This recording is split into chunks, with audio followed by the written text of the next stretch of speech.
अंतरायतिमिरोपशान्तये शान्तपावनमचिन्त्य वैभवं तं नरं वपुषि कुञ्जरं मुखे मन्महे किमपि तुन्दिलं महः शरणं करवाणि शर्मदं ते चरणं वाणि चराचरोपजीव्यं करुणामसृणैः कटाक्षपादैः कुरु माम् अम्बकृतार्थ सार्थवाहं शारदा शारदाम्भोजवदना वदनाम्बुजे सर्वदा सर्वदास्माकं सन्निधिः सन्निधिं क्रियात् विमलपटी कमलकुटी पुस्तकरुद्राक्ष शस्तहस्तपुटी कामाक्षि पक्ष्मलाक्षी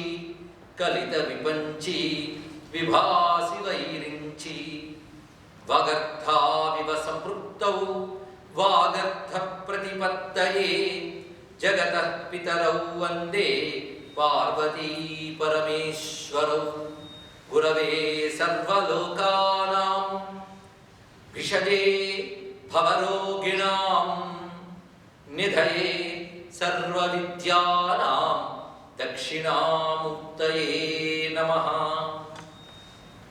नारायण समारंभां व्यासशंकरमध्यमाम् अस्मदाचार्य पर्यन्तां वन्दे गुरुपरम्पराम्। शिव शिवेति शिवेति शिवेति वा भव भवेति भवेति भवेति वा हर हरेति हरेति हरेति वा भज मनः शिवमेव निरन्तरम्। नमस्ते नमस्ते महादेव शंभो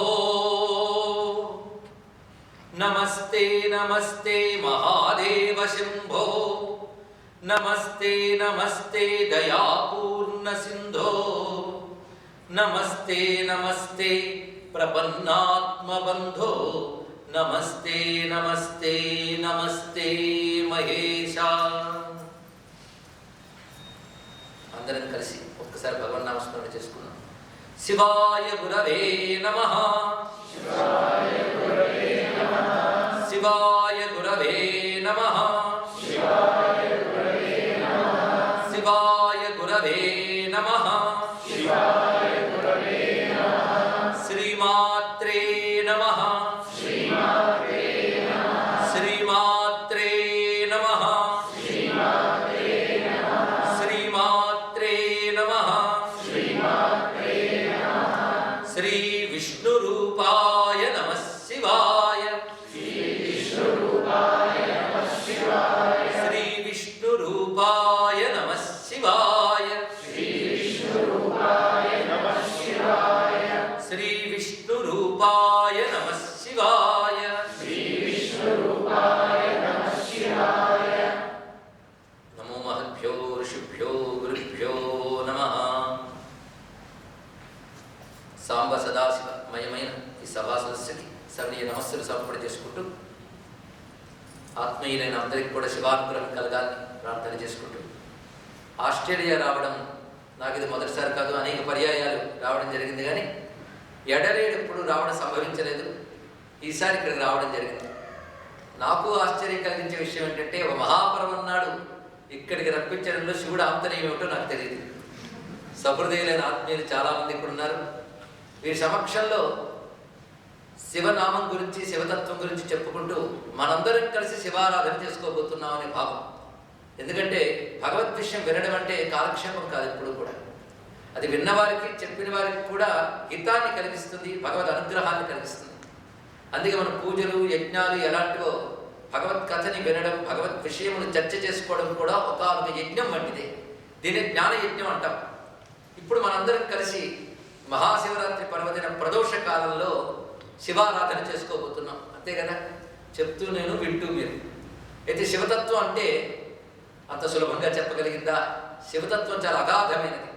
తత్వం అంటే అర్థం ఏంటంటే ఉన్నది ఉన్నట్టు చెప్పుకుంటే దానికి తత్వం అని పేరు. నిజానికి సంస్కృత భాష ప్రకారం తత్వం అనే మాట రెండింటికి వాడతారు. యథార్థం బ్రహ్మం, బ్రహ్మం అంటే పరతత్వం. ఇంకొకటి యథార్థం, యథార్థం అంటే ఉన్నది ఉన్నట్టు చెప్పుకుంటేనే తత్వం. శివుని గురించి ఉన్నది ఉన్నట్టు చెప్పుకోవాలి. ఆ శివుని వైభవం ఏమిటి, పైగా శివస్వరూపాన్ని చూస్తే చాలు ఏదో ఉంది ఇల్లు అనిపిస్తుంది మనందరికీ కూడా.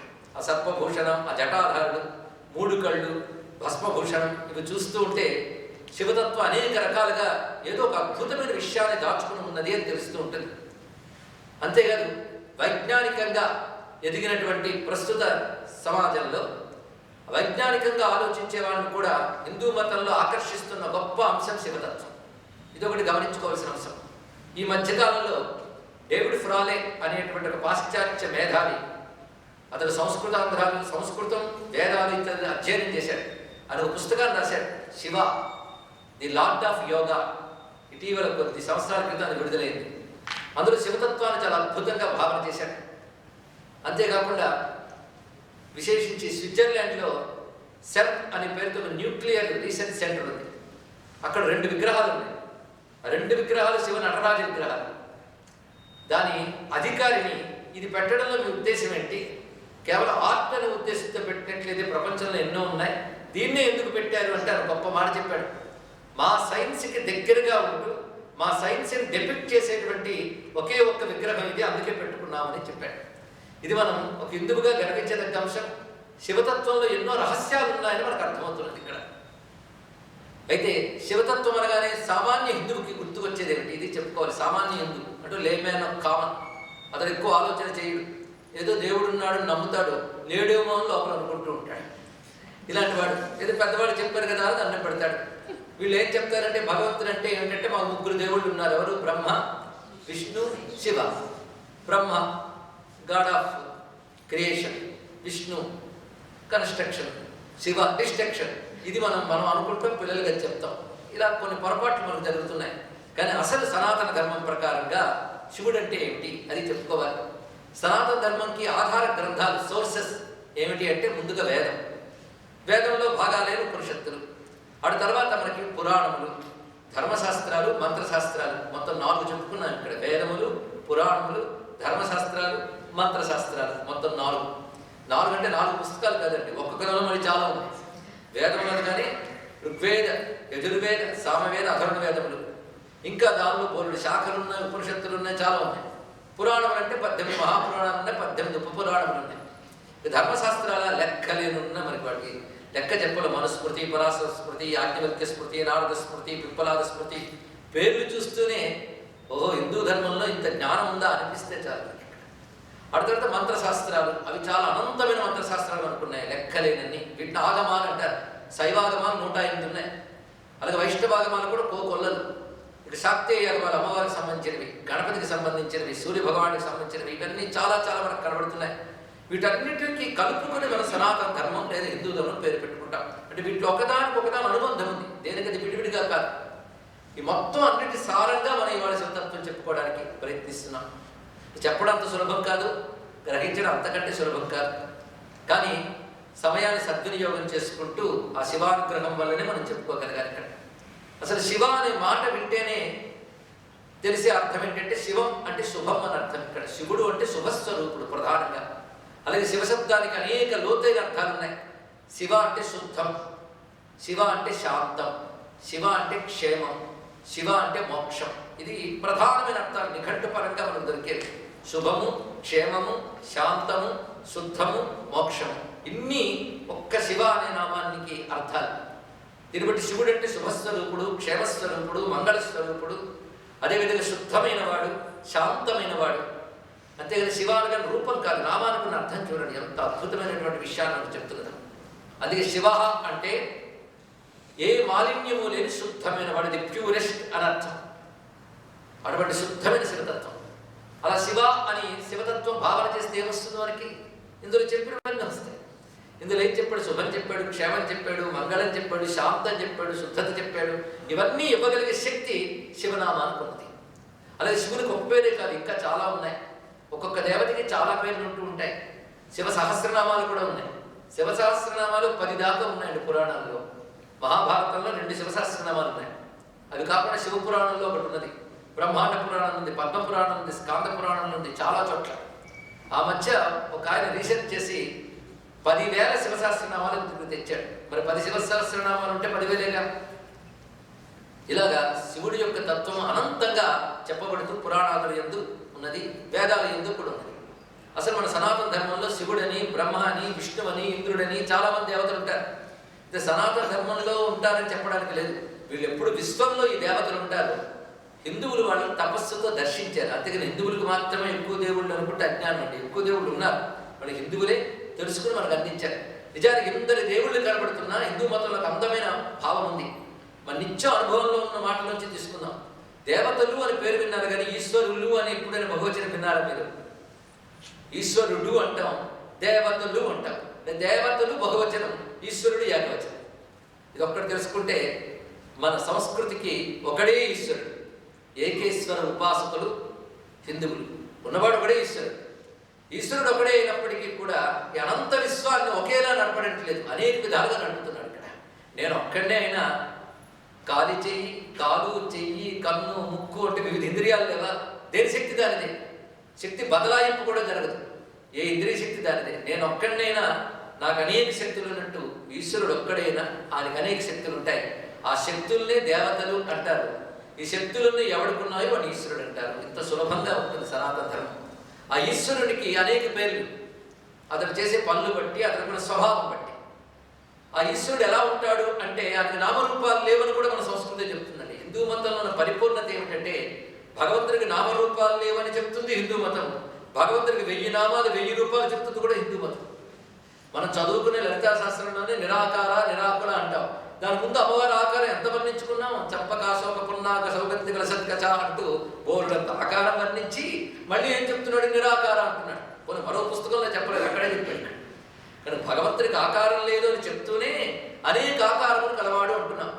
భగవంతుడికి ఒక పేరు లేదు కానీ అనేక పేర్లు ఉన్నవాడు అంటున్నాం. దీని అర్థం ఏంటంటే భగవంతుడికి ఆకారం లేదు అంటే ఆకారం అవసరం లేకుండానే శక్తి కలవాడైన. కానీ ఆకారం లేదు అంటే ఆకారం ధరించలేడు అని కాదు కదా.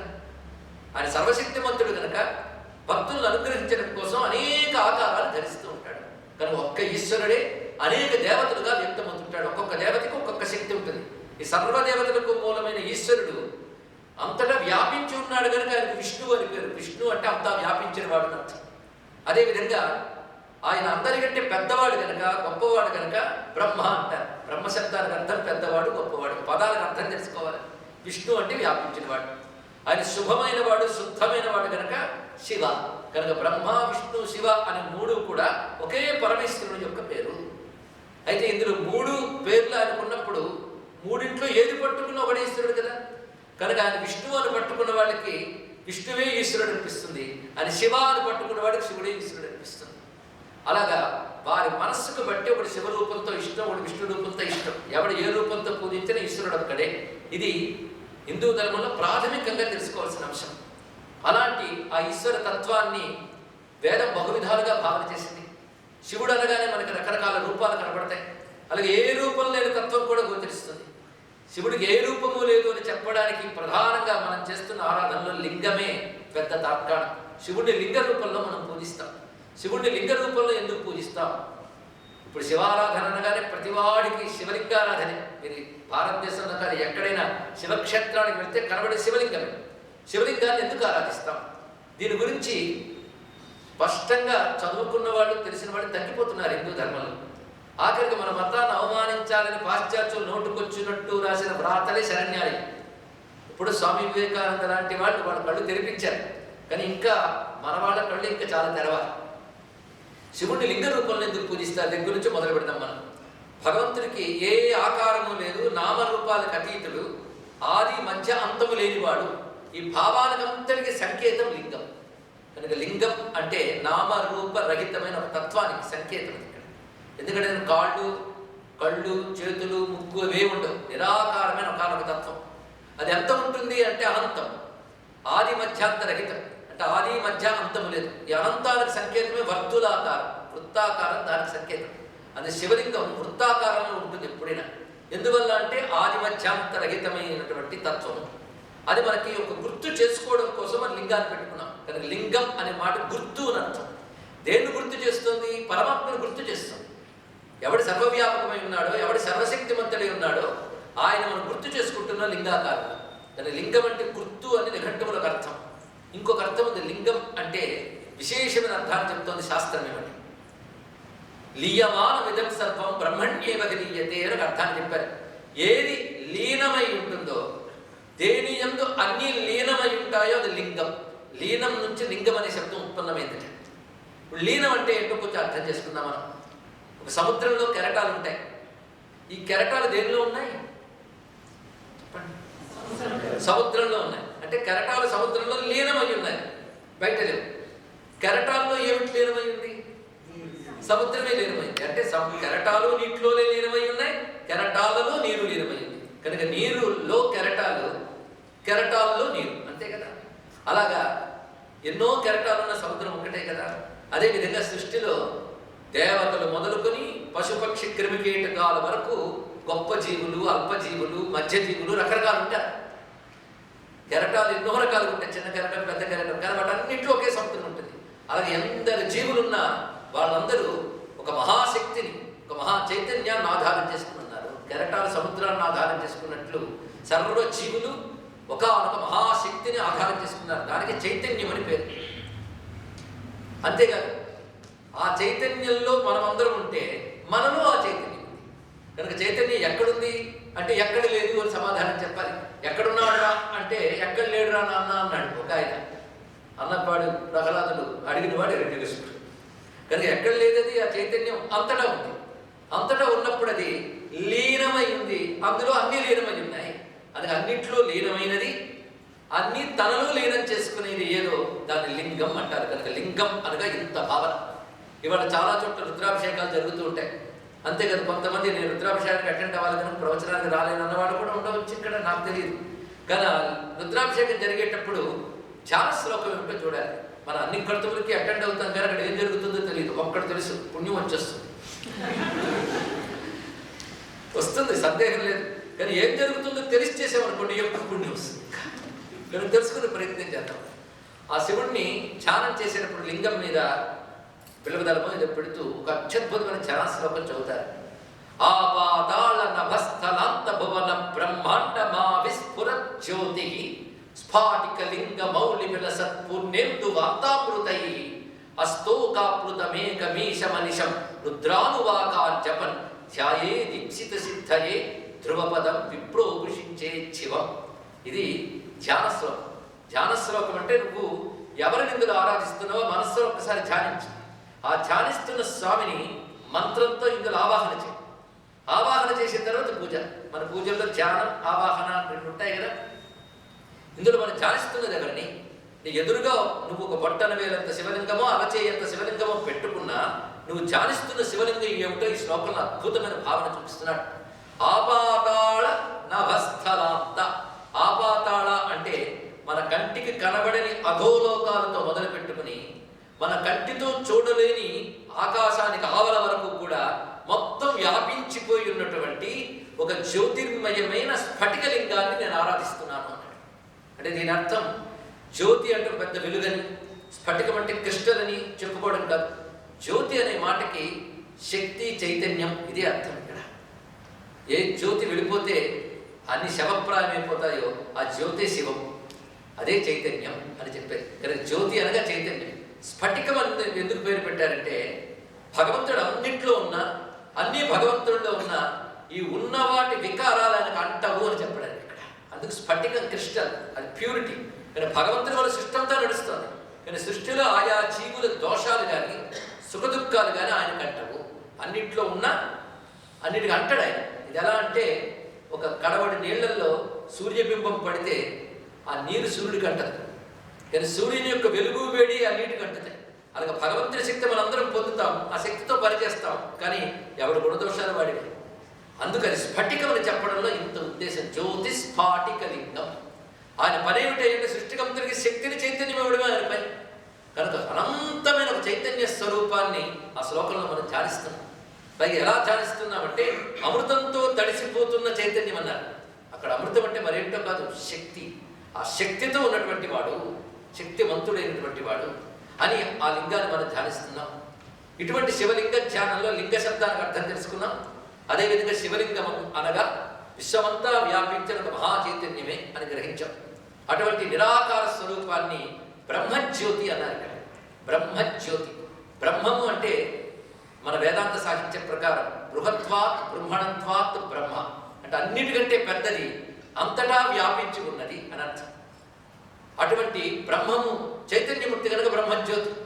కానీ బ్రహ్మజ్యోతి స్వరూపంచ భక్త అనుగ్రహ విగ్రహం అని బ్రహ్మజ్యోతి స్వరూపుడైన భక్తులను అనుగ్రహించడం కోసం అనేక రూపాలు ధరిస్తాడు. అనేక రూపాలు ఎందుకు అనేక రూపాలు ధరిస్తాడంటే భక్తులను అనుగ్రహించడం కోసం మాట చెప్పాడు. కనుక భగవంతుడు రూపాలు ఎవరు చూడగలరు? ఇప్పుడు చెప్పిన ప్రకారంగా భక్తులు చూడగలరు. అంతే, భక్తులను అనుగ్రహించడానికి ఆయన రూపాలు ధరించాడు కదా, భక్తులు చూశారు. ఆయన చూడగలిగేటంత భక్తి ఉంటే, ఎవడైతే సర్వత్రా వ్యాపించి ఉన్న శక్తిగా ఉన్నాడో, ఎవడు నాలో ఆత్మగా ఉన్నాడో అతన్ని శివుడిని నేను ధ్యానం చేస్తూ ఉంటే ఆ భక్తికి, ఆ నియమానికి, ఆ తపస్సుకు సంతోషించి భగవంతుడు దర్శనమిస్తాడు. వాడి తపస్సుకు అనుగుణంగా రకరకాల దర్శనాలు ఇవ్వచ్చు. ఒక్కొక్కసారి ఒక్కొక్క విధంగా కనబడతాడు. అది అనుగ్రహం బట్టి రూపాలు ఎన్నో ఉంటాయి. అది భగవంతుడికి అనేక రూపములు ఎందుకు వచ్చాయంటే భక్తులను అనుగ్రహించడం కోసం. అలా ఋషులు తపశ్శక్తితో ధ్యాన సమాధిలోకి వెళ్ళినప్పుడు ఆ భగవంతుడు ఒక్కొక్క ఋషికి వాడి తపస్సుకు అనుగుణంగా ఒక్కొక్క రూపాన్ని చూపించాడు. ఆ రూపంతో పాటు ఆయన పేరు కూడా వచ్చింది. ఆ నామాన్ని, ఆ రూపాన్ని ఋషులు దర్శించి శాస్త్రాల్లో వర్ణించి మనకు అందించారు. ఈ నామంతో మీరు సాధన చేయండి, ఆ రూపం మీకు దర్శనం ఇంకా రాలేదు కనుక ధ్యానం చేసుకోండి. ఈ ధ్యానం చేస్తూ ఆ నామాన్ని మీరు జపించడం వల్ల ఆ స్వరూపం మిమ్మల్ని అనుగ్రహిస్తుంది అని పెద్దలు మనకి శాస్త్రాల ద్వారా చెప్పారు. ఇలాగ మనకి శివుని రూపాలన్నీ ఋషులు దర్శించినవి. ఋషులనగా దేవతల్ని, మంత్రాల్ని దర్శించిన వారు అర్థం. ఋషి శబ్దానికి అర్థమే దర్శనాత్ ఋషికి, దర్శించిన వారు. ఋషి దర్శనాత్ అని సంస్కృత వ్యాకరణ ప్రకారంగా దర్శించిన వారు. దర్శించిన వారంటే ఏమి దర్శించిన వారు? మనం దర్శించలేని దాన్ని దర్శించేవారు. మనకి ఇంద్రియాలతో ఏం చూడగలమో అదే చూస్తాం, అదే సత్యం అనుకుంటాం. తపస్సు వల్ల ఒక దృష్టి వస్తుంది.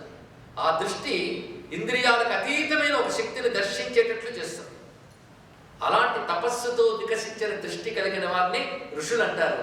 అలాంటి ఋషులు దర్శించినవే దేవతల యొక్క రూపాలు. అది వాళ్ళు వర్ణన చేశారు. అలా పరమేశ్వరుడు అనేక ఋషులకు అనేక రూపాలు చూపించాడు. ఇందులో మొట్టమొదటిగా సృష్టికర్త అయిన బ్రహ్మదేవుడే ఎక్కువ తపస్సు చేశాడు అందరికంటే. ఆ తర్వాత బ్రహ్మ నుంచి వచ్చిన వశిష్ఠాది మహర్షులు తపస్సును ఆచరించారు. కనుక బ్రహ్మదేవుడు అనేక దేవతా రూపాలు చూశాడు ఆయన. అవి ఋషులకు వర్ణించాడు. ఋషులు కూడా తపస్సు చేసి వాటిని దర్శించారు, మనకు శాస్త్రాలుగా చక్కగా అందించారు. ఇది మన సంస్కృతి వచ్చిన క్రమం అండి. ఇంతవరకు మనకి ఆకారం లేని శివుడు భక్తులను అనుగ్రహించడానికి ఎన్ని ఆకారాలు ధరించాడో శాస్త్రాలు వర్ణింపబడుతున్నాయి. వాటి గురించి చెప్పుకున్న, వాటి గురించి భావన చేసిన విన్నవారు, భావించిన వారు ధన్యులవుతారు. ఎందుకంటే మనం వింటూ ఉన్నంతసేపు కొంచెం శ్రద్ధగా వింటే ఆ వర్ణించిన దేవతా రూపం మనస్సులో బొమ్మ గీసినట్టు వస్తుంది. ఆ నామం కూడా మన మనస్సులో తిరుగుతుంది. ఇది చాలదా దర్శనం అనడానికి అంటే మనస్సుతో మనం దర్శించామని అర్థం. అది తప్పకుండా మనం అనుగ్రహిస్తుంది. అందుకే ఇప్పుడు మనం శివునికి లింగ ప్రతిష్ఠ ఇప్పుడు చేసేసుకున్నాం ముందు. ఎందుకంటే శివలింగం అంటే ఏంటో చెప్పుకున్నాం కనుక ఆ శివలింగ ప్రతిష్ఠ జరిగింది. ఇప్పుడు ఆ శివలింగంలో మీ ఇష్టం ఏ రూపానైనా ధ్యానించుకోండి. ఒక్కొక్క రూపానికి ఒక్కొక్క విగ్రహం కంటే ఒక్క శివలింగాన్ని నమస్కరించుకుని మీరు ఏ రూపం ధ్యానించుకుంటే ఆ రూపంతో కనపడతాడే. అందులో అనేక రూపాలు ఉన్నాయి. అంతేకాదు మీరు మామూలుగా శివలింగారాధన చేసుకున్నా మీకు ఏ రూపం అవసరమో ఆ రూపంతో వస్తాడే. అది కూడా ఉన్నది ఒక ఆశ్చర్యకరమైన అంశం. ఒకప్పుడు అర్జునుడు శివునికే తపస్సు చేస్తున్నాడు. ఆయన యొక్క లక్ష్యం ఏమిటి అంటే యుద్ధంలో విజయం సాధించాలి. అటు శత్రుపక్షంలో మహాతపస్సులు ఉన్నారు, అస్త్రశాస్త్ర సంపన్నులు ఉన్నారు. ఎవరంటే భీష్మాచార్యుడు, ద్రోణుడు మొదలైన వారు ఉన్నారు. వాళ్ళని జయించినంత తేలిక తాను నేర్చుకున్న విద్య సరిపోదు, తనకు కూడా తపస్సు కావాలి. అప్పుడు కృష్ణ పరమాత్మ ప్రేరణ మేరకు వ్యాస మహర్షి ధర్మరాజుకి చెప్పినటువంటి మంత్రాన్ని ఆయన ద్వారా ఉపదేశం పొందుతాడు అర్జునుడు. అప్పుడు ఆయన హిమపర్వత ప్రాంతాల్లో ఇంద్రకీలం అనే పర్వతం వద్ద తపస్సును ఆచరిస్తాడు. ఆ తపస్సు ఎలా చేశారంటే నిరంతరం శివమంత్ర జపం చేసుకుంటూ, శివలింగాన్ని ఆరాధన చేసుకుంటూ, శివ నియమాలు పాటిస్తూ తపస్సును ఆచరించాడు. అలా కొంతకాలం అయ్యేటప్పటికల్లా శివుడు వచ్చాడు. ఎలా వచ్చాడు? అసలు రూపంతో రాలేదు, ఒక బోధివాడు రూపంలో వచ్చాడు. ఆది కిరాత మూర్తిగా వచ్చాడు. ఆ రావడం కూడా ముందుగా ఒక అడవి పందిని పంపించాడు. అది మాయావరాహం, అసలు నిజమైంది కాదు, శివలీలతో సృష్టింపబడింది. ఇక్కడ తపస్సు చేస్తున్న అర్జునుడు ఆ అడవి పందిని చూసి క్షత్రియుడు కనుక క్షత్రియోచితంగా తన యొక్క ధనుస్సు సంధ్య బాణం వేయబోయాడు. అదే సమయంలో వేటగాడి రూపంలో వచ్చిన శివుడు తాను బాణం వేశాడు. 2 బాణాలు ఒకేసారి తగ్గాయి. అది అక్కడ పడింది. వెంటనే ఈ బాణం వేసింది నేనే కనుక నాకు చెందాలంటాడు అర్జునుడు. నేను వేసాను, చోటు నాది, వేట నాది, కాబట్టి ఇది నాది అంటాడు ఆయన. పరస్పరం ఇద్దరు వాదాలు కుదిరిన తర్వాత అది యుద్ధంలోకి దారితీశాడు. ఆ యుద్ధంలోకి దారితీసినప్పుడు అర్జునుడు ఏ బాణాలు వేసాడో అవన్నీ శివుల్లో లీనమైపోయి ఆఖరికి శస్త్రాలు అన్నీ శివుల్లోకి వెళ్ళిపోతున్నాయి. అది ఇన్ని లోపలికి వెళ్తున్నాయి. ఇతను ఎవడాను ఆలోచన రావాలి కదా, రాలేదు. అదే మాయ అంటే మరొకటి కాదు. ఆయన ఆలోచన ఇస్తేనే మనకు వస్తుంది, ఇవ్వకపోతే రాదు. మొత్తానికి యుద్ధం చేస్తూ ఆఖరికి ఏం చేశాడంటే, ఎప్పుడైతే బాణాలన్నీ అయిపోయాయో ఆలోచించారు కదండి. పైగా ఆయన దగ్గరున్న తూణీరములు సామాన్యం కాదు, అక్షయ తూణీరములు. అక్షయ తూణీరాలంటే అర్థం ఎన్ని తీస్తున్నా వస్తూనే ఉంటే బాణం. అలాంటిది మాయమైపోయిందంటే ఎవడో ఈయన అని ఆలోచన రావాలి కదా. అయినప్పటికీ కూడా తన ప్రతాపం మీద గట్టి నమ్మకంతో చేతిలో ఉన్న గాంధీని తీసుకెళ్ళి ఆయన కొట్టాడు. ఆయన అది కూడా లోపలికి లభిస్తున్నాడు. అప్పుడు ఇంక మిగిలిందే ఉంది, కుస్తీ పట్లు పట్టారండి. ఆ శివుడు ఆయన పట్టి గుద్దుతున్నాడు. అది చూస్తే దేవతలకు కన్నీళ్ళు వస్తుంది. పైనుంచి చూస్తున్నారు, ఎంత భాగ్యవంతుడయ్యా పరమేశ్వరుడు, ముట్టుకోవడం, పట్టుకోవడం, కొట్టడం, ఇంత అదృష్టం పొందుతున్నాడు వాడు అనుకున్నారు. కానీ ఆయన 4 గుద్దులకి కళ్ళు తిరిగి కింద పడిపోయాడు అర్జునుడు. తర్వాత కొంతసేపటికి తేరుకుని అంతవరకు పూజించే శివలింగం ఉంది కదా, అక్కడికి వెళ్ళి దాని మీద 4 బిల్వదళాలు వేసి, స్వామి ఈయన ఎవడం తెగ కొడుతున్నాడు, మా ఏమిటో నాకు అర్థం కావట్లేదు, నువ్వే అనుగ్రహించు దండం పెట్టి వెనక్కి తిరిగేటప్పటికల్లా ఆదికిరాత స్వామి ఇక్కడ నిలబడి ఉన్నాడు కదా. ఈయన ఏ పువ్వులు వేశాడో, ఏ దళాలు వేశాడో అవి ఆ శివుడి శరీరం మీద కనబడ్డాయి. ఆ కిరాత స్వామి శరీరం మీద కనబడ్డాయి. అప్పుడు పోల్చుకున్నాడు, పరమేశ్వరా నన్ను క్షమించు అని దండం పెట్టాడు. అప్పుడు అసలు స్వరూపం చూపించాడు. ఆయన ముందే చూపించుంటే దెబ్బలు తప్పేవి కదండి. ఆయన్ని కప్పించడం ఎందుకు, ఆయన చేతి తాను 4 దెబ్బలు తినడం ఎందుకు శివుడు. మొత్తానికి అర్జునుడు చేసిన బడిత పూజ చక్కగా నచ్చానికి అప్పుడు అర్జునుడికి అసలు స్వరూపం చూపించి, నువ్వు నా కోసమే తపస్సు చేస్తున్నావు కానీ నేను నీ దగ్గర కిరాత రూపంలో రావడానికి వెనకాల కారణం ఉంది. నా ఒక్కొక్క రూపానికి ఒక ప్రయోజనం ఉంది. నా కిరాత స్వరూపాన్ని కానీ ధ్యానం చేస్తే శత్రు బాధ పోగొడతాను. నువ్వు నా కిరాతమూర్తిని ధ్యానించలేదు. నేను భారతీయ రమణుడిగా కైలాసంలో ఉన్న మూర్తిని, శాస్త్రం వర్ణించిన మూర్తిని ధ్యానిస్తున్నాను. కానీ నేను నీకు విజయం ఇవ్వాలని, శత్రు బాధ పోగొట్టాలని అనుకున్నాను కనుక నేను కిరాత రూపంతో వచ్చాను. అంటే భగవంతుడిని మీరు ఏ రూపంతో ధ్యానించినా మనకి ఏ రూపంగా అనుగ్రహించాలో ఆ రూపంతో వస్తాడు. అంటే ఒక్కొక్క రూపానికి ఒక ప్రయోజనం ఉంది. ఇవన్నీ తెలియడం వల్ల ఆ ప్రయోజనం తగ్గ రూపం మనం ధ్యానించుకోవచ్చు. అయితే ఇక్కడ ఆ రూపంతో రావడం వెనకాల మరొక పరమార్థం కూడా ఉంది. ఎందుకంటే శివుడిగా వచ్చానుకో నువ్వు దండం పెడతావు, ఇలా వచ్చానుకో యుద్ధం చేశావు. యుద్ధం చేయడం వల్ల నీ దగ్గరున్న బాణాలు నీ ధనస్సును లాగేసుకున్నాను. ఇదిగో ఇప్పుడు ఇస్తున్నాను. ఇంతకు ముందు అది మామూలు, ఇప్పుడు నాలోకి వచ్చే కనుక అవి ఎనర్గైజ్ అయ్యి శివశక్తితో కూడి ఉన్నాయి, నీకు విజయం తప్పకుండా లభిస్తుందని ఇచ్చాడు. అంటే శివుడు చేసిన పని అంత గొప్పగా ఉంది. అదే ఇలా తీసుకురా ఎనర్గైజ్ చేస్తానంటే లాభం లేదు. కొట్టేటప్పుడు వేగంతో పట్టాలంటే అది ఆ లోపలికి వెళ్ళాలి, అప్పుడు దాని శక్తి రావాలి. అది శివునికి తెలుసు. అదేవిధంగా గాంధీవం బాణాలు ఇచ్చిన తర్వాత ఇంకో మాట చెప్పాడు, నా శరీరం నీకు తగిలింది. నా శరీరం మీలాంటి మాంసమయమైన శరీరం కాదు, తేజోమయమైన శరీరం. తేడా ఏంటంటే మనలో భగవంతుడు ఉన్నాడు, మరి ఎదురుగా భగవంతుడు ఉన్నాడు. ఇప్పుడు శివుడి రూపంలో భగవంతుడు ఉన్నాడా, శివుడే భగవంతుడా? కొంచెం ఆలోచించాలి. దీనికి ఒక చిన్న ఉదాహరణ చాలు. మనం పంచదార పొట్లాలు, భగవంతుడు పంచదార. పొట్లానికి విలువ కాదు, పంచదారకే విలువ. కనుక లోపల చైతన్యం ఉంటున్నంతసేపే ఈ పొట్లం ఇలా తిరుగుతుంది. చైతన్యం తీసేస్తే దేనికి పనికిరదు, అందరికీ తెలుసు కదా. కనుక మనం పంచదార పొట్లాలు, శివుడు పంచదార. పంచదారికి రూపం లేదు, కానీ పంచదారతో బొమ్మ చేశారనుకోండి, మీరు ఎప్పుడైనా చూస్తుంటారు. పంచదార చిలకలు, పంచదార బాతులు మన ఇండియాలో పండగలకి వాటిని చేస్తూ ఉంటారు. పంచదార చిలకలో పంచదార ఎక్కడ ఉంటుంది? మొత్తం ఉంటుంది. పంచదార చిలకలో ప్రతి చోట పంచదార ఉంటుంది. పంచదార పొట్లంలో కొంచెమే ఉంటుంది. మన పంచదార పొట్లాల శివుడి రూపం పంచదార చిలక, శివుడి తత్వం పంచదార. ఇప్పుడు అర్థమైంది కదా. కనుక రూపం లేని శివుడు అంటే పంచదార, రూపం దాల్చిన శివుడు అంటే పంచదార చిలక. ఆయనలో ఎక్కడ మాంసమయమైన శరీరం కాదు, అది లీలా శరీరం అంట. అందుకే భగవంతుడు లీలా అని మరొకటి వచ్చిందండి. తత్వం అంటే ఉన్నదున్నట్టు, లీల అంటే ఆ తత్వం ధరించిన రూపం, ఆ తత్వం ధరించిన నామం, ఆ తత్వం చేసిన పని. అంటే లీలని మూడింటికి అనాలి. దాల్చిన నామం, రూపం, చేసిన పని, ఈ మూడింటిని కలిపి లీల. కానీ ఏ దేవుడికైనా నామం, రూపం, పని వచ్చేది దాన్ని లీల అంటాం. కానీ భగవంతుడికి రెండు వచ్చే తత్వం లీల. తత్వముగా ఆయన సర్వవ్యాపకుడు, సర్వశక్తిమంతుడు, నామరూపరహితుడు. ఈ తత్వం. ఇలాగే నేను తత్వం చెప్తూ ఉన్నాను అనుకోండి, విసుగు రాకపోతే ఉంటుంది. రేపు కూడా ఇలాగే ఉంటుందండి. అందుకే తత్వం ఎప్పుడు ఒక్కటే. ఆనందం, సత్, చిత్తు, సర్వశక్తిమంతం, సర్వవ్యాపకం, నామరూపరహితం. ఎంతకన్నా వింటాం. అలాంటి తత్వం భక్తులను అనుగ్రహించడం కోసం, ఆయా కాలాల్లో లోకాలను రక్షించడం కోసం ఒక నామాన్ని, ఒక రూపాన్ని తీసుకుని పనిచేస్తుంది. అవి బోరుడి లీలలు ఉంటాయి. అవి వింటున్న కొద్దీ ఆనందంగా ఉంటాయి. ఈ లీలను మనం ఆస్వాదిస్తూ తత్వాన్ని మనం అందుకోగలం ఇక్కడ. ఎందుకంటే పంచదార చిలకను రుచి చూస్తే పంచదార రుచే.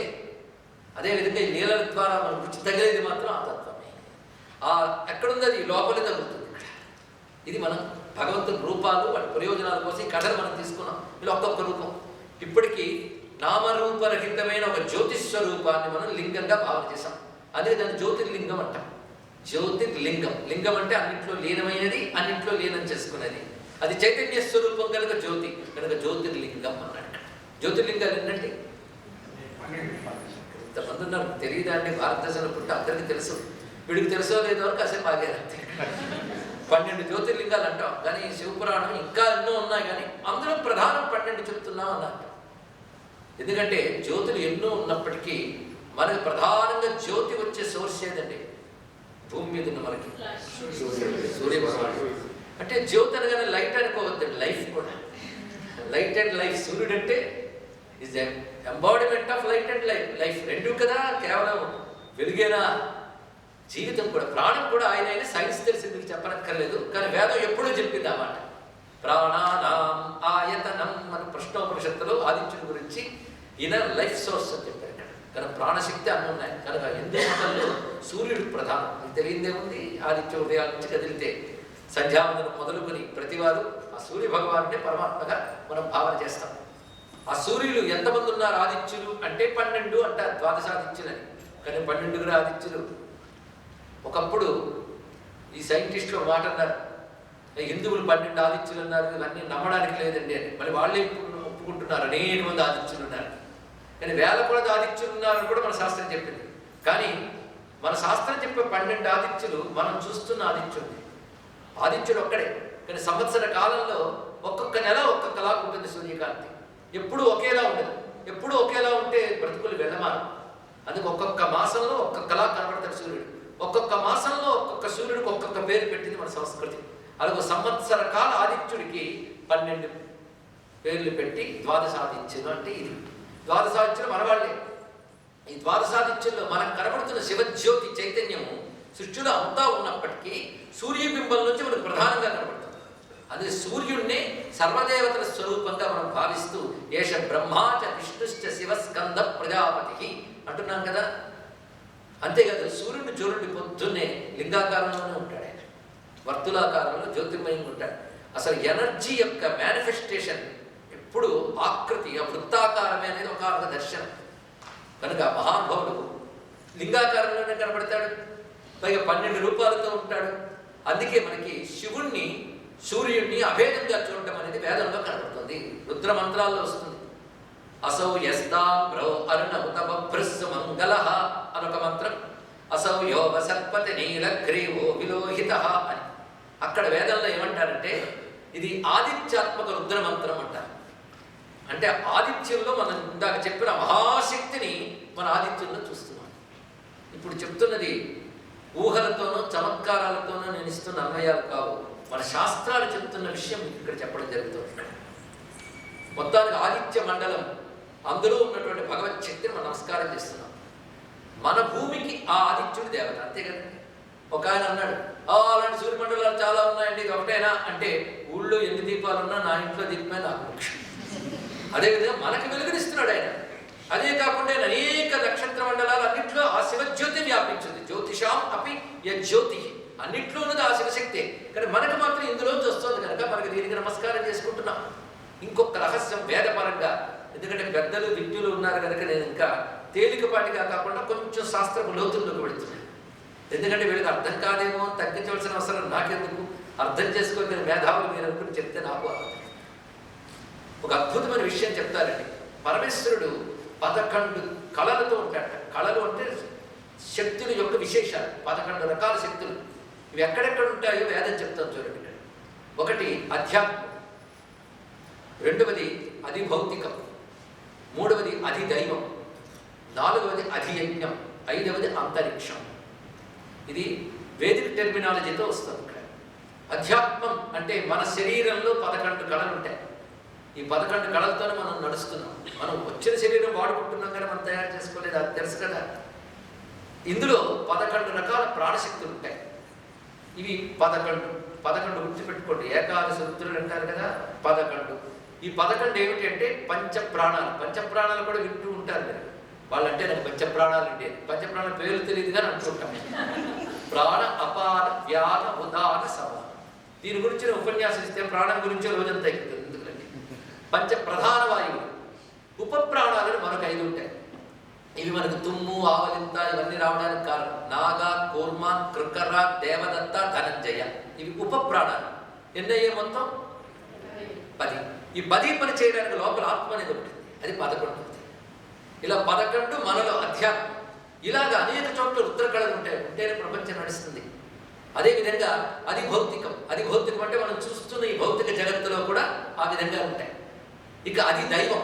దైవం అంటే దేవతల్లో 11 రుద్రకళలు ఉంటాయి. ఆ తర్వాత అది యజ్ఞం. యజ్ఞమునందు 11 రుద్రకళలు ఉంటాయి. అంతరిక్షం. అంతరిక్షమునందు 11 రుద్రకళలు ఉంటాయట. మొత్తం కలిపితే ఎన్ని అయ్యాయి? 55. ఈ పంచార్థ రుద్రకళలు దేనికి విడివిడిగా ఉంటాయండి. విడివిడిగా ఉంటాయి. మన దేహంలో విడిగా ఉంటాయి, అక్కడ ఉంటాయి. కానీ 55 రుద్రకళలు ఒక చోట కలిస్తే దాన్ని లింగం అనాలి. లింగం అన్నదానికి వేదిక డెఫినేషన్ ఇప్పుడు చెప్తున్నది. లింగం అనగా 55 రుద్రకళలు ఒక్క చోట ఉంటే లింగం అనాలి. ఇప్పుడు ఒక చోట ఉన్నాయా? లేవు. 11 ఇక్కడ డివైడ్ అయ్యి అక్కడ డివైడ్ అయ్యి. కానీ మొత్తం ఒక్క చోట కలిసి ఎక్కడైనా ఉన్నాయా అంటే దానికి వేదం అనుసరించింది. ఒక్క చోట ఉన్నాయి. సూర్యమండలంలో ఉంటాయి 55 రుద్రకళలు. ఇది వేదిక్ సైన్స్. ఇక్కడ 55 రుద్రకళలు సూర్యమండలంలో ఉన్నప్పుడు సూర్యుడిని ఏమనాలి? 55 రుద్రకళలు ఉంటే దాన్ని లింగం అన్నారు. కానీ సూర్యుడిని లింగం అంటారు. సూర్యలింగాయ వై నమః అని శాస్త్రం ఉంది. కనుకనే సూర్యుడికి శివుడికి అభేదం ఉంది. ఆ కారణం చేతనే సూర్యుడిని మనం ద్వాదశాదిత్యులు అన్నట్లుగా జ్యోతిర్లింగాలలో 12 జ్యోతిర్లింగాలను ప్రధానంగా తీసుకోవడానికి. ఇది తెలిసింది కదా. ఇది విశేషించి ఇంకొక రహస్యం ఉన్నదండి. ఈ 55 రుద్రకళల చైతన్యం కలిగినది వేదంలో ఒక భాగం. వేదమంత్రాలు ఉచ్చరిస్తుంటే దాని మీనింగ్ కంటే దాని ఎనర్జీ ఎక్కువ. ఆ ఎనర్జీకి మనం మీనింగ్ చెప్పలేం. ఠామ్మని బాబు పేలిందండి, దాని మీనింగ్ ఏంటి? పేలిందని అర్థం. అది ఏం చేసిందని అనుభవించబడి కలుస్తుంది. అలాగే వేదంలో మీరు word to word literary meaning ఉండదు. లిటరేచర్ అనేది హ్యూమన్ బ్రెయిన్, అది రిసీవ్ చేసుకోగలదు. ఎనర్జీ అనేది డివైన్, అది బియాండ్ ద హ్యూమన్ బ్రెయిన్. అలాంటి ఎనర్జీని జనరేట్ చేసే శక్తి వేదంలో. అందుకే వేదం మానవ సృష్టి కాదనడానికి కారణం. ఇది శివుడి గురించి చెప్తున్నాను ప్రధానంగా. కానీ దాని వేదం బేస్ కనుక ఆ మాత్రం తెలుసుకుంటే చాలు. ఇప్పుడు వేదాల గురించి ప్రవచనం కాదు. కానీ వేదాల్లో ఇప్పుడు చెప్పిన 55 రుద్రకళలు కలిగిన ఒక భాగం. ఆ భాగం పేరే యజుర్వేదంలో రుద్ర నమకం అనే పేరుతో 11 అనువాకాల్లో ఈ శక్తి ఉంటుంది. అందుకే వీటితో కానీ ఒక రాతిని ఇంకో దాని ఎంతో మనం అభిషేకం చేయగలిగితే 55 రుద్రకళలు అందులో ప్రవేశిస్తే మంత్రశక్తితో అది లింగం అనిపించుకుంటుంది. ఇది రహస్యం. అయితే 55 రుద్రకళలతో రుద్రం అందరికీ తెలుసా? తెలిసిన అందరూ చేయగలరా? చేయగలిగిన శక్తి ఉన్నా చేయగలిగే సమయం ఉండదు కదా. ఒక పని చేద్దాం. 55 రుద్రకళల్లో ఒక్కొక్క కళలో మొత్తం ఒక్కొక్క సెక్ట్ నుంచి అంటే 11 ఈ 11 నుంచి ఒక సారం, ఆ 11 నుంచి ఒక సారం ఎసెన్స్ తీసుకుంటే మొత్తం 55 రుద్రకళల్లో మొదటి 11 నుంచి ఒక్క అక్షరం సారంగా లాగితే నా, రెండో 11 నుంచి మా, మూడో 11 నుంచి షి, నాలుగో 11 నుంచి వా, ఐదో 11 నుంచి యా. ఇదే నమశివాయ. 5 అక్షరాల్లో అంత ఎనర్జీ ఉంది. మొత్తం 55 రుద్రకళల శక్తి అందులో ఉంది. అది రుద్రం మొత్తం చదవడం చేత కాకపోయినా సారాన్ని చదువు అన్నాడు. ఎసెన్స్ ఎప్పుడు సెంటర్ పాయింట్లో ఉంటుంది అంతే. అవునా? సర్కిల్కి సెంటర్ పాయింట్ సర్కిల్ అంతరికి కాదు. అలాగే మొత్తం రుద్రానికి సెంటర్ పాయింట్ ఏదో చూద్దాం. ఇక్కడ రుద్రం మీద అవగాహన ఉన్న వాళ్ళు చాలా మంది ఉండవచ్చు. మనకి అయ్యో అనిపిస్తే అనే మంది ఆఫ్రికన్స్ అమెరికన్స్ కూడా ఇప్పుడు రుద్రం తెగ చదువుతున్నారు. వాళ్ళ దగ్గర నేర్చుకోవచ్చు. ఆ మొత్తం 11 అనువాకాల రుద్రంలో సరిగ్గా 8వ అనువాకం మధ్యలో ఉంటుంది, సెంటర్లో. నమ సౌమాయ చ రుద్రాయ చ నమస్తామ్రాయ చ అరుణాయ చ అక్కడ ఉంటుంది. అందులో మళ్ళీ సెంటర్కి వద్దాం. నమస్తారాయ నమ శంభవే చ మయో భవే చ నమ శంకరాయ చ మయస్కరాయ చ నమ శివాయ చ శివతరాయ చ అక్కడ వచ్చింది. నమ శంభవే చ మయో భవే చ నమ శంకరాయ చ మస్కరాయ చ నమ శివాయ చ శివతరాయ చ అందులో మళ్ళీ నమ శివాయ. ఇక్కడ పంచాక్షరి ఎక్కడుంది? వేదం లోపల రుద్రం లోపల ఉందండి. ఇది ఎలాంటిది అంటే ఒక విలువైన వజ్రం మీరు కొనుక్కుంటే ఎలా దాచుతారో ఆలోచించండి. ఎలా పడితే ఇంట్లో అలా పడేస్తారా? లేదు, దానికి చిన్న ముఖములు కొట్ట చుట్టి దాని చిన్న బీరువా చిన్న భరిణిలో పెట్టి దాని లాకర్లో పెట్టి ఆ బీరువా లాకర్లో పెట్టి తాళపిస్తారు. అలాగే వేదం బీరువా అయితే, ఆ లాకర్ ఎదుర్వేదం అయితే, ఆ భరిణ రుద్ర నమకమైతే, అందులో ముఖములు కొట్ట అష్టమోనువాకమైతే వజ్రం నమశివాయ అలా దాచిపెట్టాడు పంచాక్షరం. అందుకే వేదానికి ప్రాణంగా ఉంటుంది. శివ అంటే అర్థం శుభం అన్నాం కదా, ఎవరికి అక్కర్లేదు చెప్పండి. శివుడు అంటే పట్టండి అన్నాడు ఒక ఆయన, అది వాడి కర్మ. దక్షుడికి కూడా వాళ్ళేదో తలగిరిపోయింది తర్వాత. కనుక శివ అంటే శుభం. శుభం ఎవరికి అక్కర్లేదండి. శివ అంటే హిందువుల గాడ్. అంటే ఇతరులకు శుభం అక్కర్లేదా, క్షేమం అక్కర్లేదా? అందుకే సాధారణంగా ప్రవచనంలో మాట చెప్తూ ఉంటాం. మా మిత్రుడు ఉదయ భాస్కర్ గారు వింటూ ఉంటారు, ఆయనకి తెలుస్తాయి ఒక మాట. నామరూపాలతో ఆగిపోతే మతం, దాని అర్థం తెలుసుకుంటే తత్వం. కనుక నామరూపాల గురించి ఆలోచించినంతకాలం రిలీజియన్. దాని యొక్క అర్థం తెలుసుకున్నారండి, ఇట్ విల్ బి ఫిలాసఫీ. మనం ఫిలాసఫికల్ జర్నీలోకి వెళ్ళాలి రిలీజియన్ త్రూ. అయితే ఫిలాసఫీ ఉన్న రిలీజియన్ మాత్రం హిందూ మతం మాత్రమే. నేను గర్వంగా ఆనందంగా తృప్తిగా చెప్తున్నాను. ఇక్కడ నేను ఫిలాసఫీ ఉంది. ఇప్పుడు శివ అంటే శుభం, మంగళం, శుద్ధం, శాంతం. అసలు భగవంతుడికి ఈ లక్షణాలు ఉంటే ఇంకేమైనా ఉంటాయండి? మన భగవంతుడు అనుకుంటే ఈ లక్షణాలు ఉన్నవాడు భగవంతుడు అవుతాడు. ఈ లక్షణాలు ఆయనకున్నాయి, మనకి ఇవి కావాలి అంతే కదా. శుద్ధం, శాంతం, శుభం, క్షేమం, ఇవన్నీ అంత బాగున్నాయి వినడానికి. వస్తే చాలు కదా. కనుక ఎవడికి శివం కావాలో వాడు శివుడిని పట్టుకోవాలి. శివ అనే మాట అంత విశేషమైన అర్థం ఉన్నది. కనుక నమశివాయలో మళ్ళీ మధ్యలో ఉంది శివ ఉంది. మొత్తానికి వేదానికి హృదయం రుద్రమైతే, రుద్రానికి హృదయం అష్టమోనువాకమైతే, దానికి హృదయం నమశివ అయితే, దాని మధ్యలో శివ ఉంది. అంటే వేదానికి ప్రాణుల్లో శివ అనే 2 అక్షరాలు ఉన్నాయి. అక్కడ శివ అనే ఆ నామం ఎంత దివ్యమైనదో. శివుడు మనకు అర్థమైనా అర్థం కాకపోయినా శివనామం హాయిగా అనుకోగలం. అనుకుంటూ ఉంటే ఆ శివనామానికి అంత శక్తి ఉందంటే, శివనామం శక్తిని ఎవరు వర్ణించలేదయ్యా అన్నాడు ఇక్కడ. అది అనంత శక్తి సంపన్నం. నేను కొన్నే చెప్పాను శివనామానికి అర్థాలు, ఇంకా చాలా చాలా ఉన్నాయి. ఇవన్నీ వైదిక సాహిత్యంలో అర్థాలు కూడా చెప్పాడు ఇక్కడ. అంటే నామానికి అంత శక్తి ఉంది. శివనామం అంత గొప్పది. ఒక మాట చెప్తాడు శివపురాణంలో, శివనామం తొలగించగలిగినన్ని పాపాలు ఏ మానవుడు చేయలేడు. నేను తెలుగులోనే చెప్పాను కానీ మీరు కొంచెం ఆలోచించండి ఏమిటి చెప్తున్నాడు. శివనామం తొలగించగలిగినన్ని పాపాలు ఏ మానవుడు చేయలేడు. అంటే మన బ్రతుకులో పొద్దున్న నుంచి రాత్రి వరకు కష్టపడి అలా పాపాలే చేస్తూ ఉన్నా, మనకిచ్చిన ఆయుష్యంతా పాపాలు చేసిన శివనామం క్షణంలో తగలబెట్టి ఇంకా ఉన్నాయా అని అడుగుతుంది. అంటే అర్థం సర్వపాపాలని దగ్ధం చేయగలిగిన శక్తి శివనామానికి. ఈ మాట భాగవతంలో వస్తుంది, శివపురాణంలో కాదు, భాగవతంలో మాట. యద్యక్షరం నామ గిరేరితనృణ సకృత్ ప్రసంగా అఘమాసు హంతి తత్ పవిత్ర కీర్తిం తమలంఘ్య శాసనం అని వర్ణించారు ఇక్కడ. ఇది భాగవతంలో 4వ స్కందంలో వస్తున్న మాట. యద్యక్షరం నామ, 2 అక్షరాలున్న పేరయ్యా. కష్టం లేదు, శివ అంతే. దీర్ఘం లేదు, ఒత్తులు పెట్టి నోరు తిరగట్లేదండి అనాల్సిన అవసరం లేదు. చాలా సింపుల్, శివ అంతేట. యక్షరం నామ గిరేరితం రుణాం సకృత్ ప్రసంగా. మాట్లాడుతూ మాట్లాడుతూ మధ్య సందర్భంలో ఆవలింత వచ్చినప్పుడైనా శివ అన్నాం అనుకోండి, శివ అంటే చాలయ్యా, వాడు అప్పటి వరకు చేసిన పాపములను దగ్ధం చేస్తుంది. అంత పరమమంగళమైన శివనామం అని చెప్పబడుతుంది. పైగా శివుడు అలంఘ్య శాసన, అంటే శివుడు ఒక ఆజ్ఞ వేస్తే అది ఎవరు దాటలేరు అంటాడు. ఆ శివ శాసనమే ప్రపంచం. ఈశ్వరుడు అంటే శాసించువాడు. ఈశ్వరుడు ఒకడే, ఆయనే బ్రహ్మ, ఆయన విష్ణువు, ఆయన శివుడు. కానీ ఈశ్వర శబ్దం శివుడి వద్ద ఎక్కువ వాడుతూ ఉంటాం మనం. మహేశ్వర, సర్వేశ్వర, విశ్వేశ్వర, జగదీశ్వర ఇత్యాది నామాలు శివుడికి మనకు కనబడుతూ ఉంటాయి కదా. ఆ ఈశ్వరుడు అంటే సర్వం శాసించువాడు. అది శివ అనే మాటకి ఉన్న విశేషమైన అర్థం ఏంటంటే సర్వం వశీకృతం యస్మాత్ తస్మాత్ శివ ఇతి స్మృత. సంస్కృత వ్యాకరణం ప్రకారంగా వశకాంతం శివస్మృత అని అర్థం చెప్పారు. అన్నీ ఎవడు వశంలో ఉంటాయో వాడు శివుడు అన్నట్టు. శివ తిరగవేయండి, వశి. వశి వశి అంటే అన్నీ ఎవడు వశం చేసుకున్నాడో వాడు, అంటే అన్నీ ఎవడు కంట్రోల్లో ఉన్నాయో వాడు. ఎవడైతే శుద్ధము శాంతమైన పరమాత్మని చెప్పుకున్నామో వాడి అధీనంలో ఉంది ప్రపంచమంతా. మన తెలుగులో మంచి సామెత ఉంది, శివుని ఆజ్ఞ లేనిదే చీమైనా పుట్టదు. అలా అది శివశాసనం అంటే.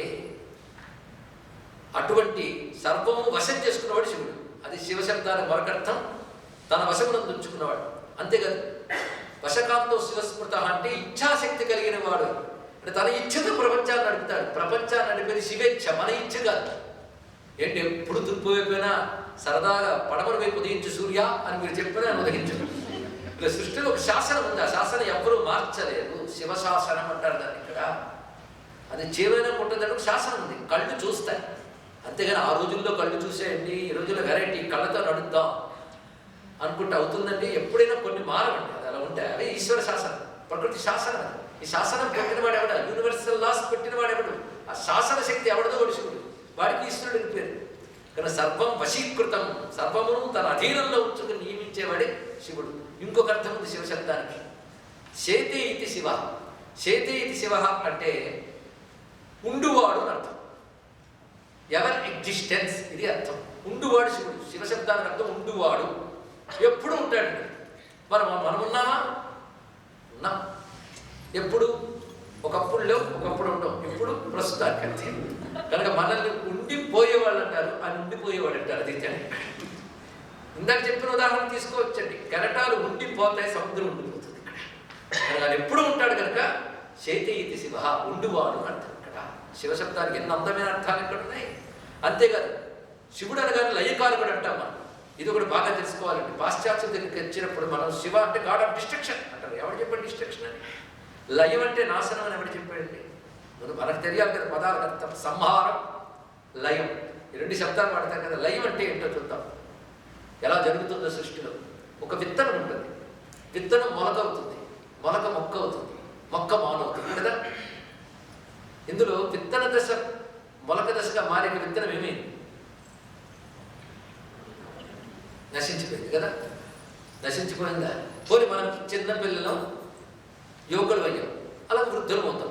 చిన్నపిల్లలు బాలుడుగా చచ్చాడా? యువకుడుగా అయ్యాడు. అంటే ఎక్కడికి పోయింది బాల్యం? బాల్యం చచ్చిందని అనాలి, కానీ చచ్చిందా? ఏమైంది? ఇది ఆలోచించుకుంటున్నాడు. ఒక సైంటిఫిక్ అప్రోచ్ అండి ఇదంతా. విత్తన దశ మొలక దశలో మెర్జ్ అయింది, ఇంకా లయమైంది. మొలక దశ మొక్క దశలో లయమైంది, మొక్క దశ మాను దశలో లయమవుతుంది, అది మరొక దశలో లయమవుతుంది, మరొక రూపం తీసుకుంటుంది. సృష్టిలో ఈ మార్పు అనేటువంటిది పరిణామం. ఒక దశ మరొక దశలో లయం అవ్వడం, ఇది ఎవరు చేయగలరు? ఖచ్చితంగా మీరు నేను చేయగలరు, అది గ్యారంటీ కదా. ఎవరు చేయగలరు? సృష్టి స్థితిలో ఎవరు చేస్తారు? వాడే చేస్తారు. ఇక్కడ ఇప్పుడు చెప్పండి, లయ వేరుగా సృష్టి వేరుగా నడుస్తుందా? ఏ తల్లి పిల్లాడింటే బుద్ధి వస్తుంది, కానీ నువ్వు బ్రతుకంతా ఇలాగే ఉండిపోని దీవించదు. ఆ పిల్లాడు ఎదగాలి, ఎదగాలని బాల్యం పోవాలి, ఎవరు రావాలి, వాడు ఎదగాలి కదా. సృష్టి అంతా ప్రతి క్షణం ప్రతి చోట మీరు ఇది గమనించండి ఇక్కడ. కనుక స్థితి లయ కలిసి వెళుతున్నాయా లేదా? స్థితి వేరు, లయ వేరా? లయ లేకపోతే స్థితి లేదు, స్టాగ్నెంట్, అలా ఆగిపోతుంది, స్తంభించిపోతుంది. కనుక సృష్టి స్థితి లయ కలిసి పెడుతున్నాయి లేదా? స్థితికారకుడిని ఏమంటారు హిందువులు? విష్ణు. లయకారకుడిని ఏమంటారు? ఇప్పుడు ఈ రెండు విడివిడిగా ఉన్నాయా, కలిసి ఉన్నాయా? శ్రీ విష్ణు రూపాయ నమః శివాయ అంటే ఇది అర్థం అండి. ఇలా ఆలోచించాలి మనం. శివుడు అనగా ఒక దేవుడు, విష్ణు అనగా ఒక దేవుడు, ఈయనకి ఇది ఇష్టం, ఆయనకి అది ఇష్టం. మొదట్లో అలా వెళ్తాం, కానీ తర్వాత అర్థం చేసుకోవాలి పదాలకు అర్థం. ఇప్పుడు లయకారకుడు అంటే అర్థం కదా. ఇప్పుడు లయ జరుగుతుందా లేదా? జరుగుతుంది, జరగాలి కూడా. ప్రవచనం ప్రారంభం ఎంత ఎక్సైట్మెంట్తో ఉంటుందో ముగించకపోతే అంత బాధగా ఒక్కసారి ప్రవచనం పూర్తవగానే భలే చెప్పలు కొడతారు, ఎందుకంటే అమ్మాయి అయిపోయింది. కనుక ప్రతిదానికి ఒక ముగింపు ఉంటారు కదా. ముగింపు అంటే ఏమిటండి? ఒకరు మిమ్మల్ని భోజనానికి పిలిచారు, ఆవిడ ఎప్పుడు స్టవ్ మీద వంట పెట్టింది, ఇంకా ఇప్పుడు పెట్టిందా కానీ పెట్టిన తర్వాత కబుర్లు ఆడుతుంటా కానీ దృష్టి అక్కడే ఉంటుంది. అంటే అవన్నీ పెట్టడం సృష్టి, వంట కొనసాగించిన స్థితి ఎప్పటికైనా పూర్తి అవుతుంది, పూర్తి అవ్వాలా లేదా చెప్పండి. తర్వాత కంచాలను వేసి మనం పూర్తి చేస్తాం. కానీ పూర్తి అయిపోయింది. పూర్తి అవడం అంటే ఏంటి? కంప్లీట్నెస్. కానీ డిస్ట్రక్షన్ అనకూడదు. గాడ్ ఆఫ్ కంప్లీట్నెస్ ఇక్కడ నుంచి మనం చెప్పాలండి. శివతత్వం అంటే ఇది పరిపూర్ణం. దీన్ని సమాప్తం అంటాం. సమాప్తం అంటే ది ఎండ్ అంటాం. సమాప్తం అంటే క్లోజ్. సమాప్త శబ్దానికి అర్థం సమ్యక్ ఆప్తం ఇది సమాప్తం, సంపూర్ణంగా పొందేమని అర్థం. కానీ సంపూర్ణం ఎప్పుడవుతుంది? దాని ఫలదశలో అవుతుంది. ఇక్కడ ప్రతిదానికి సంపూర్ణ దశ కావాలి. ఈ సంపూర్ణ దశ ఎవడిదో అతడు శివుడు. అందరికి ఏం కావాలంటే సంపూర్ణ దశ కావాలి కదా, అది విశేషమైన అవసరం. కనుక ప్రారంభించడం సృష్టి, కొనసాగించిన స్థితి, పూర్ణం అవడం లయ. కనుక ఇప్పుడు స్థితి లయ వేరువేరుగా లేవు, ఇప్పుడు కొనసాగుతుంటాయి. కానీ శివుడు అనగా సంపూర్తిని చెయ్యవాడు, పూర్ణము చెయ్యవాడు, ఇది అర్థం. ఇది తెలుసుకోక శివుడు అంటే క్రూరమని, ఘోరమని రకరకాల భావాలు మనకు వచ్చేస్తుంటాయి. ఇప్పుడు శివశబ్దం లయకారకుడు అంటే అర్థమైంది కదా. అలా అంటే ఎన్నో రకాల రూపాలు భక్తుల కోసం ధరికి చూపిస్తున్నాడు. అలాంటి శివుడు చూపించిన మూర్తుల్లో కొన్ని ఇప్పుడు చెప్పుకుందాం. అంటే మన శివలింగం ప్రతిష్ఠ చేసి ఒక్కొక్క మూర్తిని చూస్తున్నాం. పాప ఋషులు కష్టపడితే ఒక్కొక్కరికి ఒక్కొక్క మూర్తి కనబడింది. మనకు హాయిగా కూర్చుని 2 గంటల్లో ఎన్ని మూర్తులు కనబడితే అందరూ ఋషులు వంటి వారే ఉన్నారు అక్కడ. ఎందరు మూర్తులు చూద్దాం. అయితే ఇన్ని మూర్తులు ఎందుకు అంటే మనకి ఎన్నో అవసరాలు ఉన్నాయి కనుక భగవంతుడు అన్ని మూర్తులు ధరిస్తారండి. భగవన్ మూర్తుల్ని 3 రకాలుగా భాగం చేయాలి. 3 క్లాసిఫికేషన్, 3 రకాలుగా. ఒకటి యోగమూర్తులు, రెండవది భోగమూర్తులు, మూడవది ఉగ్రమూర్తులు. ఇందులో భోగమూర్తుల నుంచి వివరిస్తాను. భోగం అంటేనే తెలుస్తుంది. అంటే ఆ మూర్తులు మనం ధ్యానించినా, ఆ మూర్తుల పేర్లన్నా, ఆ మూర్తులను ఉపాసన చేసినా మనకు భోగం వస్తాయి. భోగం అంటే ఈ జీవితంలో సుఖంగా మనం అనుభవించే సంపదలకు భోగం అనే పేరు. సంపద అంటే ధనాలే కాదు, ఆరోగ్యము, అదేవిధంగా మన చుట్టూ రకరకాల వనరులు, అవి అనుభవించగలిగే ఇంద్రియ శక్తి, ఇవన్నీ భోగములు. ఈ భోగాలు మనకు కావాలి కదా. కనుక భగవంతుడే ఇవ్వాలి, ఏది ఇవ్వాలన్నా ఆయన ఇవ్వాలి. మనకు తెలుగులో మరో సామెత ఉంది, ఈశ్వరుడు ఇవ్వాలి ఇల్లు నిండాలి. అదో మంచి సామెత అండి. అసలు మన సామెతలు వెళ్తే చాలా వేదాలు ధరించినంత. ఈశ్వరుడు ఇవ్వాలి ఇల్లు నిండాలంటారు. కనుక పరమేశ్వరుడు ఇవ్వాలి కదా. కానీ భోగములన్నీ ఆయన ఇవ్వాలి. భోగాలు ఇచ్చే మూర్తులు కొందరు ఉన్నారు. అంటే ఆ మూర్తులు ధ్యానం చేస్తే మనకి ఇష్టమైన, అవసరమైన భోగాలు ఇస్తాడు. ఆ మూర్తుల్లో ప్రధానంగా మనకి కైలాసంలో అమ్మవారితో కలిసి చక్కగా కొలువు తీరు ఉంటాడే, అది భోగం. అంతే కదండి. ఆయన హాయిగా భోగంతో ఉన్నాడు. 2 పిల్లలున్న దేవుడు ఆయన ఒక్కడే కనపడతాడు. మనం అనుకుంటా చూడంటే సన్యాసి బైరాగి, కానీ పిల్లలున్న దేవుడు ఆయన ఒక్కడే, ఇంకెవడైనా ఉన్నాడంటే ఉంటే ఉండొచ్చు. కానీ పిల్లలతో సహా పూజించేది ఆయనే. ఫ్యామిలీ గాడ్, ఆయనకో ఫ్యామిలీ ఉంది, ఇక్కడ కనబడదు. ఫ్యామిలీ కూడా గట్టి ఫ్యామిలీ, మామూలు కాదు. పిడుగుల్లోని పిల్లలు 2. ఒకడు అక్కడే కూర్చొని అన్ని కదిలిస్తుంటాడు, ఒక అటు ఇటు తిరుగుతూ ఎంతో చేస్తుంటాడు. ఒకడు గణపతి, ఒకడు సేనాపతి, లీడర్స్ 2. ఇక వాళ్ళు ఆడుతుంటే అందరిని నేనైనా కడుపు నిండిందా అంటుంది అన్నపూర్ణ. అలాంటి ఫ్యామిలీ ఉంటే ఆయన తపస్సు చేసుకోక ఏం చేస్తాడు. హాయిగా కుటుంబం. కానీ కుటుంబం ఉందండి. ఆ కుటుంబం మంచి ఆ సభలో కూర్చుని ఉంటాడు, అందరు నమస్కారం చేస్తుంటాడు. గజానన షడానన సమేత ఉమామేశ్వర స్వామి ఈ రూపాన్ని ధ్యానిస్తే భోగమూర్తి అంటారు. అలాగే అర్ధనారీశ్వర స్వామి భోగమూర్తి. ఇలాంటివి భోగమూర్తులు. ఉగ్రమూర్తులు, ఉగ్రమూర్తులు భయంకరంగా ఉన్న మూర్తులు. అలాంటివి చూస్తే వీరభద్రుడు, శరభేశ్వరుడు, భైరవుడు, వీళ్ళని ఉగ్రమూర్తులు అంటారు. వీటిలో మళ్ళీ రకరకాల భేదాలు ఉన్నాయి. అంటే ఆ మంత్ర ఉపాసకులకు తెలుస్తాయి ఇవన్నీ కూడా ఉగ్రమూర్తులు. ఇక యోగమూర్తులు ఉంటారు.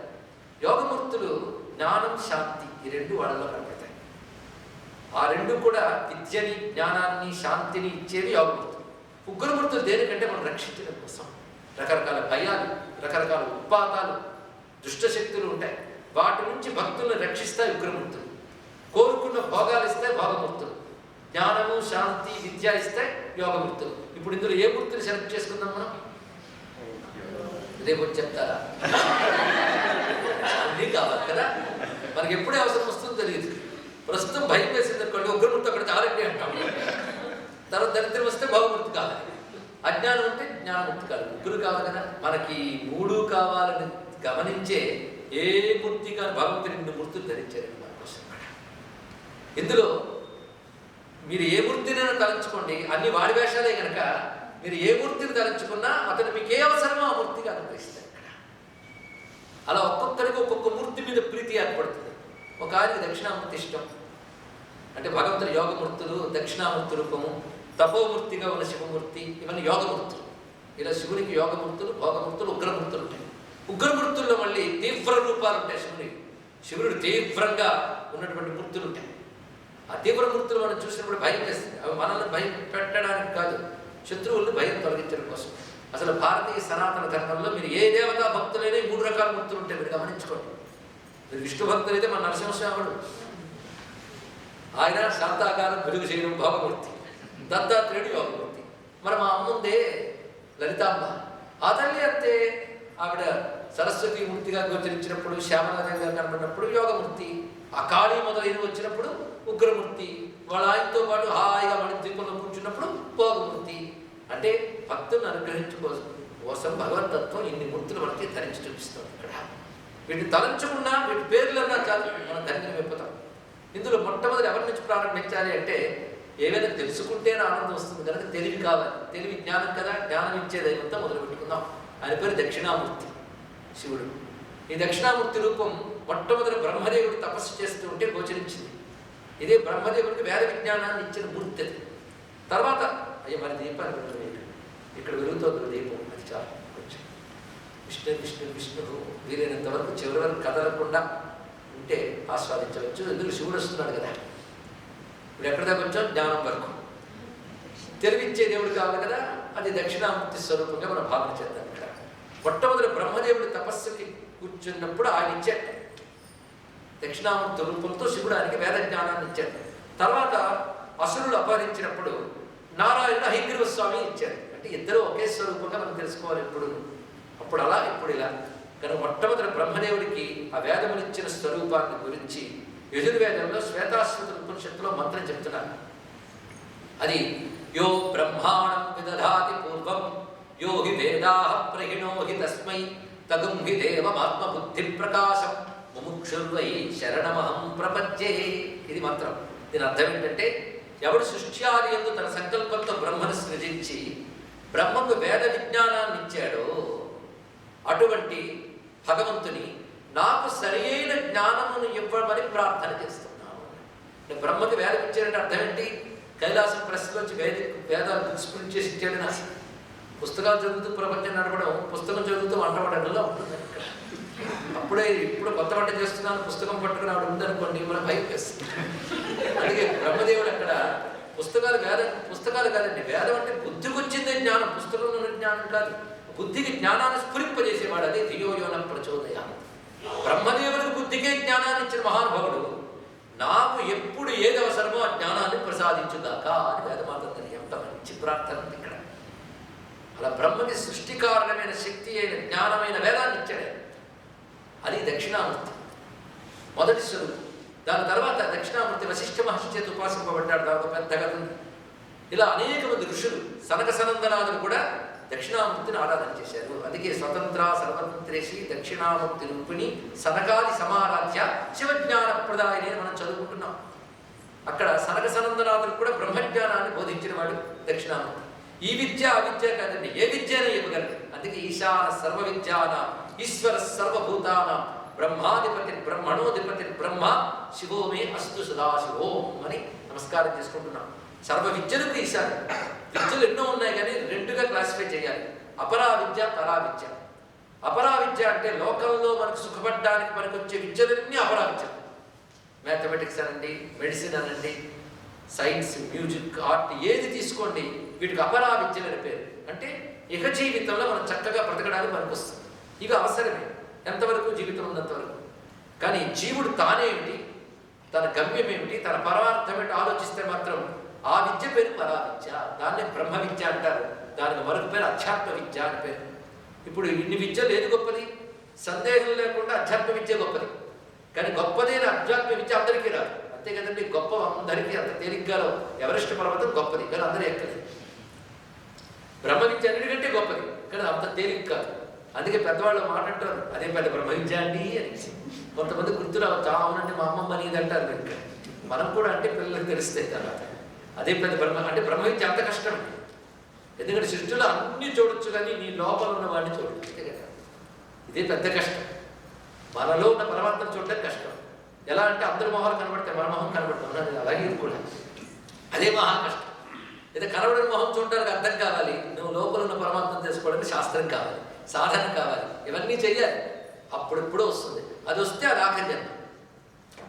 మిగిలిన అపరావిద్యలు నీకు మళ్ళీ పుట్టుకలు ఇస్తుంది, పరావిద్య ముక్తిని ఇస్తుంది. కానీ విద్యలు రెండు, పరావిద్య అపరావిద్యలు. పరావిద్య అపరావిద్యలు, పరావిద్యలు లేవు. పరావిద్యకు ప్లూరల్ లేదు, అది ఒకటే బ్రహ్మ విద్య. మిగిలినవన్నీ ప్లూరలే. ఇవే అవసరం, అదే అవసరం. ఈ రెండింటికి తెలివితేటలు అవసరం కదా. ఆ తెలివితేటలు దేవుడే దక్షిణామూర్తి. కానీ తెలివితేటలు దేవుడు దక్షిణామూర్తి. అంటే ఈ దక్షిణామూర్తిని ఎప్పుడు ఆరాధన చేయాలి? After retirement. ఏ విద్య అయినా ఆయన ఇవ్వాలి కనుక తెలివితేటలు ఉన్నప్పుడు తెలివితేటలు ఇమ్మని భగవంతుని అడగాలి.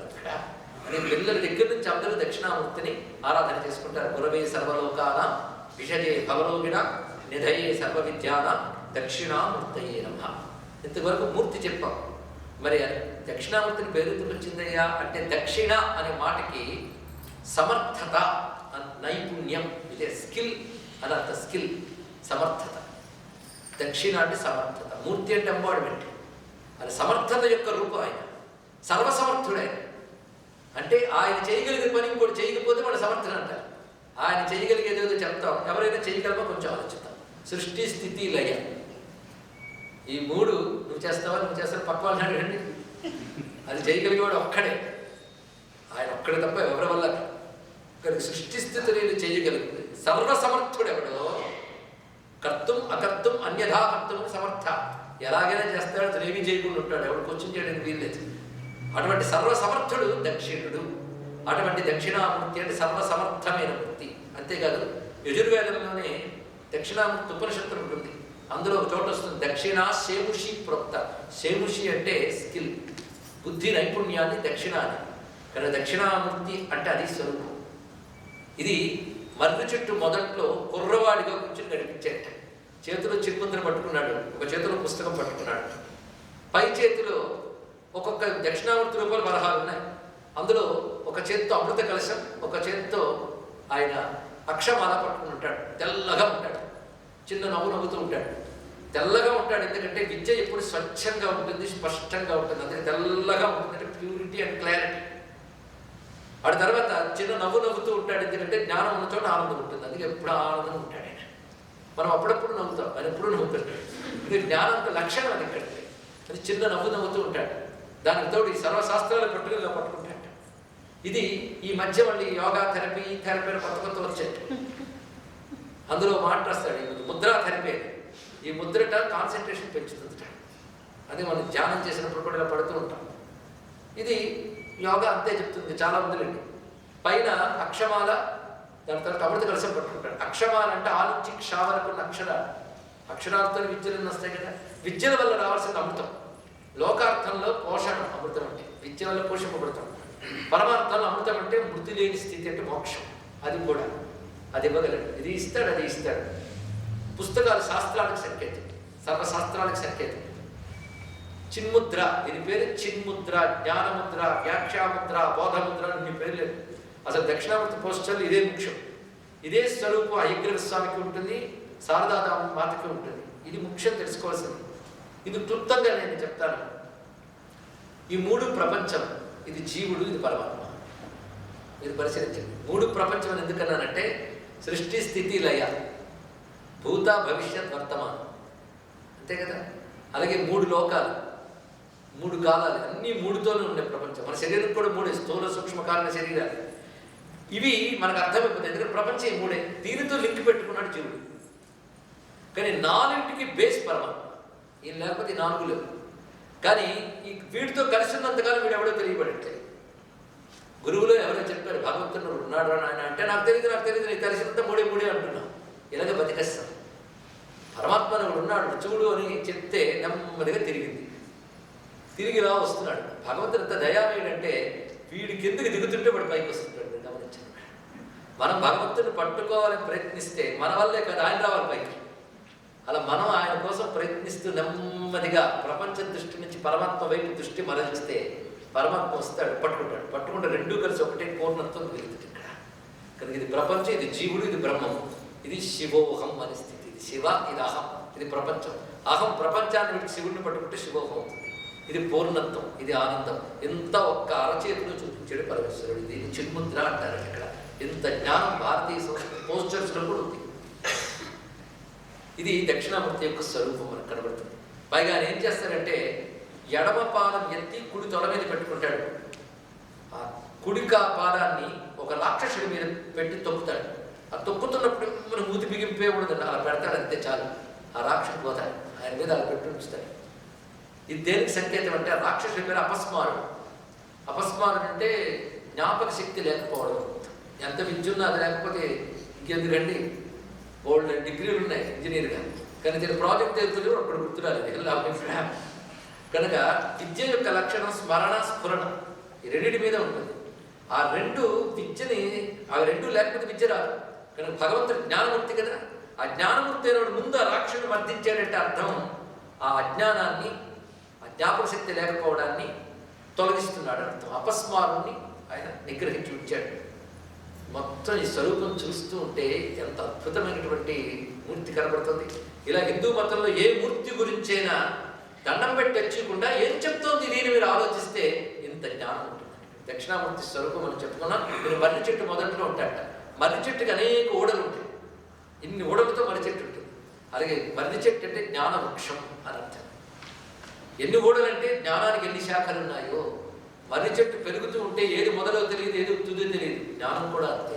అనంతమైన విద్యా శాఖలతో జ్ఞానవృక్షం విస్తరిస్తుంది.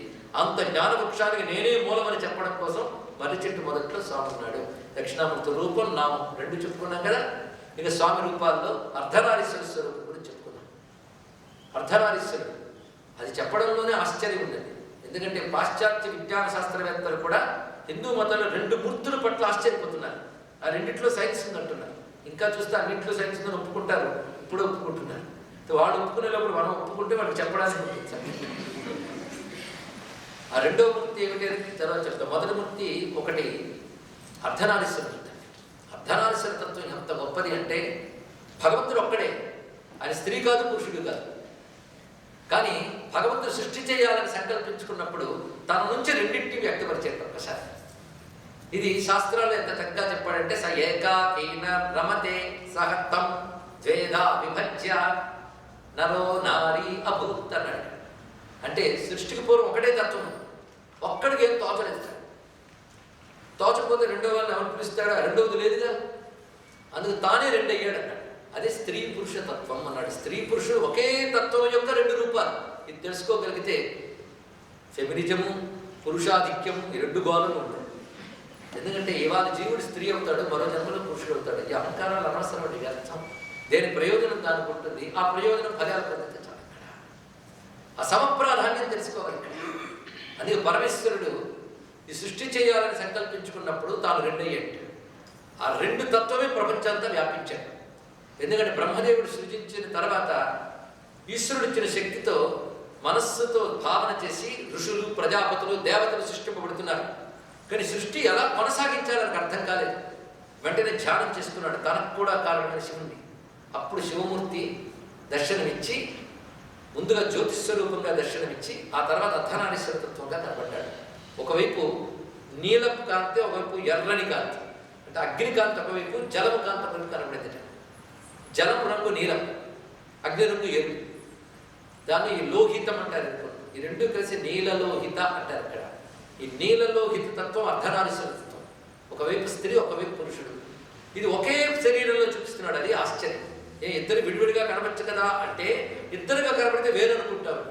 రెండు ఒకటి స్వరూపమే తెలియడం కోసం చూపించాడు. ఆ రెండింటికున్న సమప్రాధాన్యాన్ని అంత చక్కగా చూపించాడు.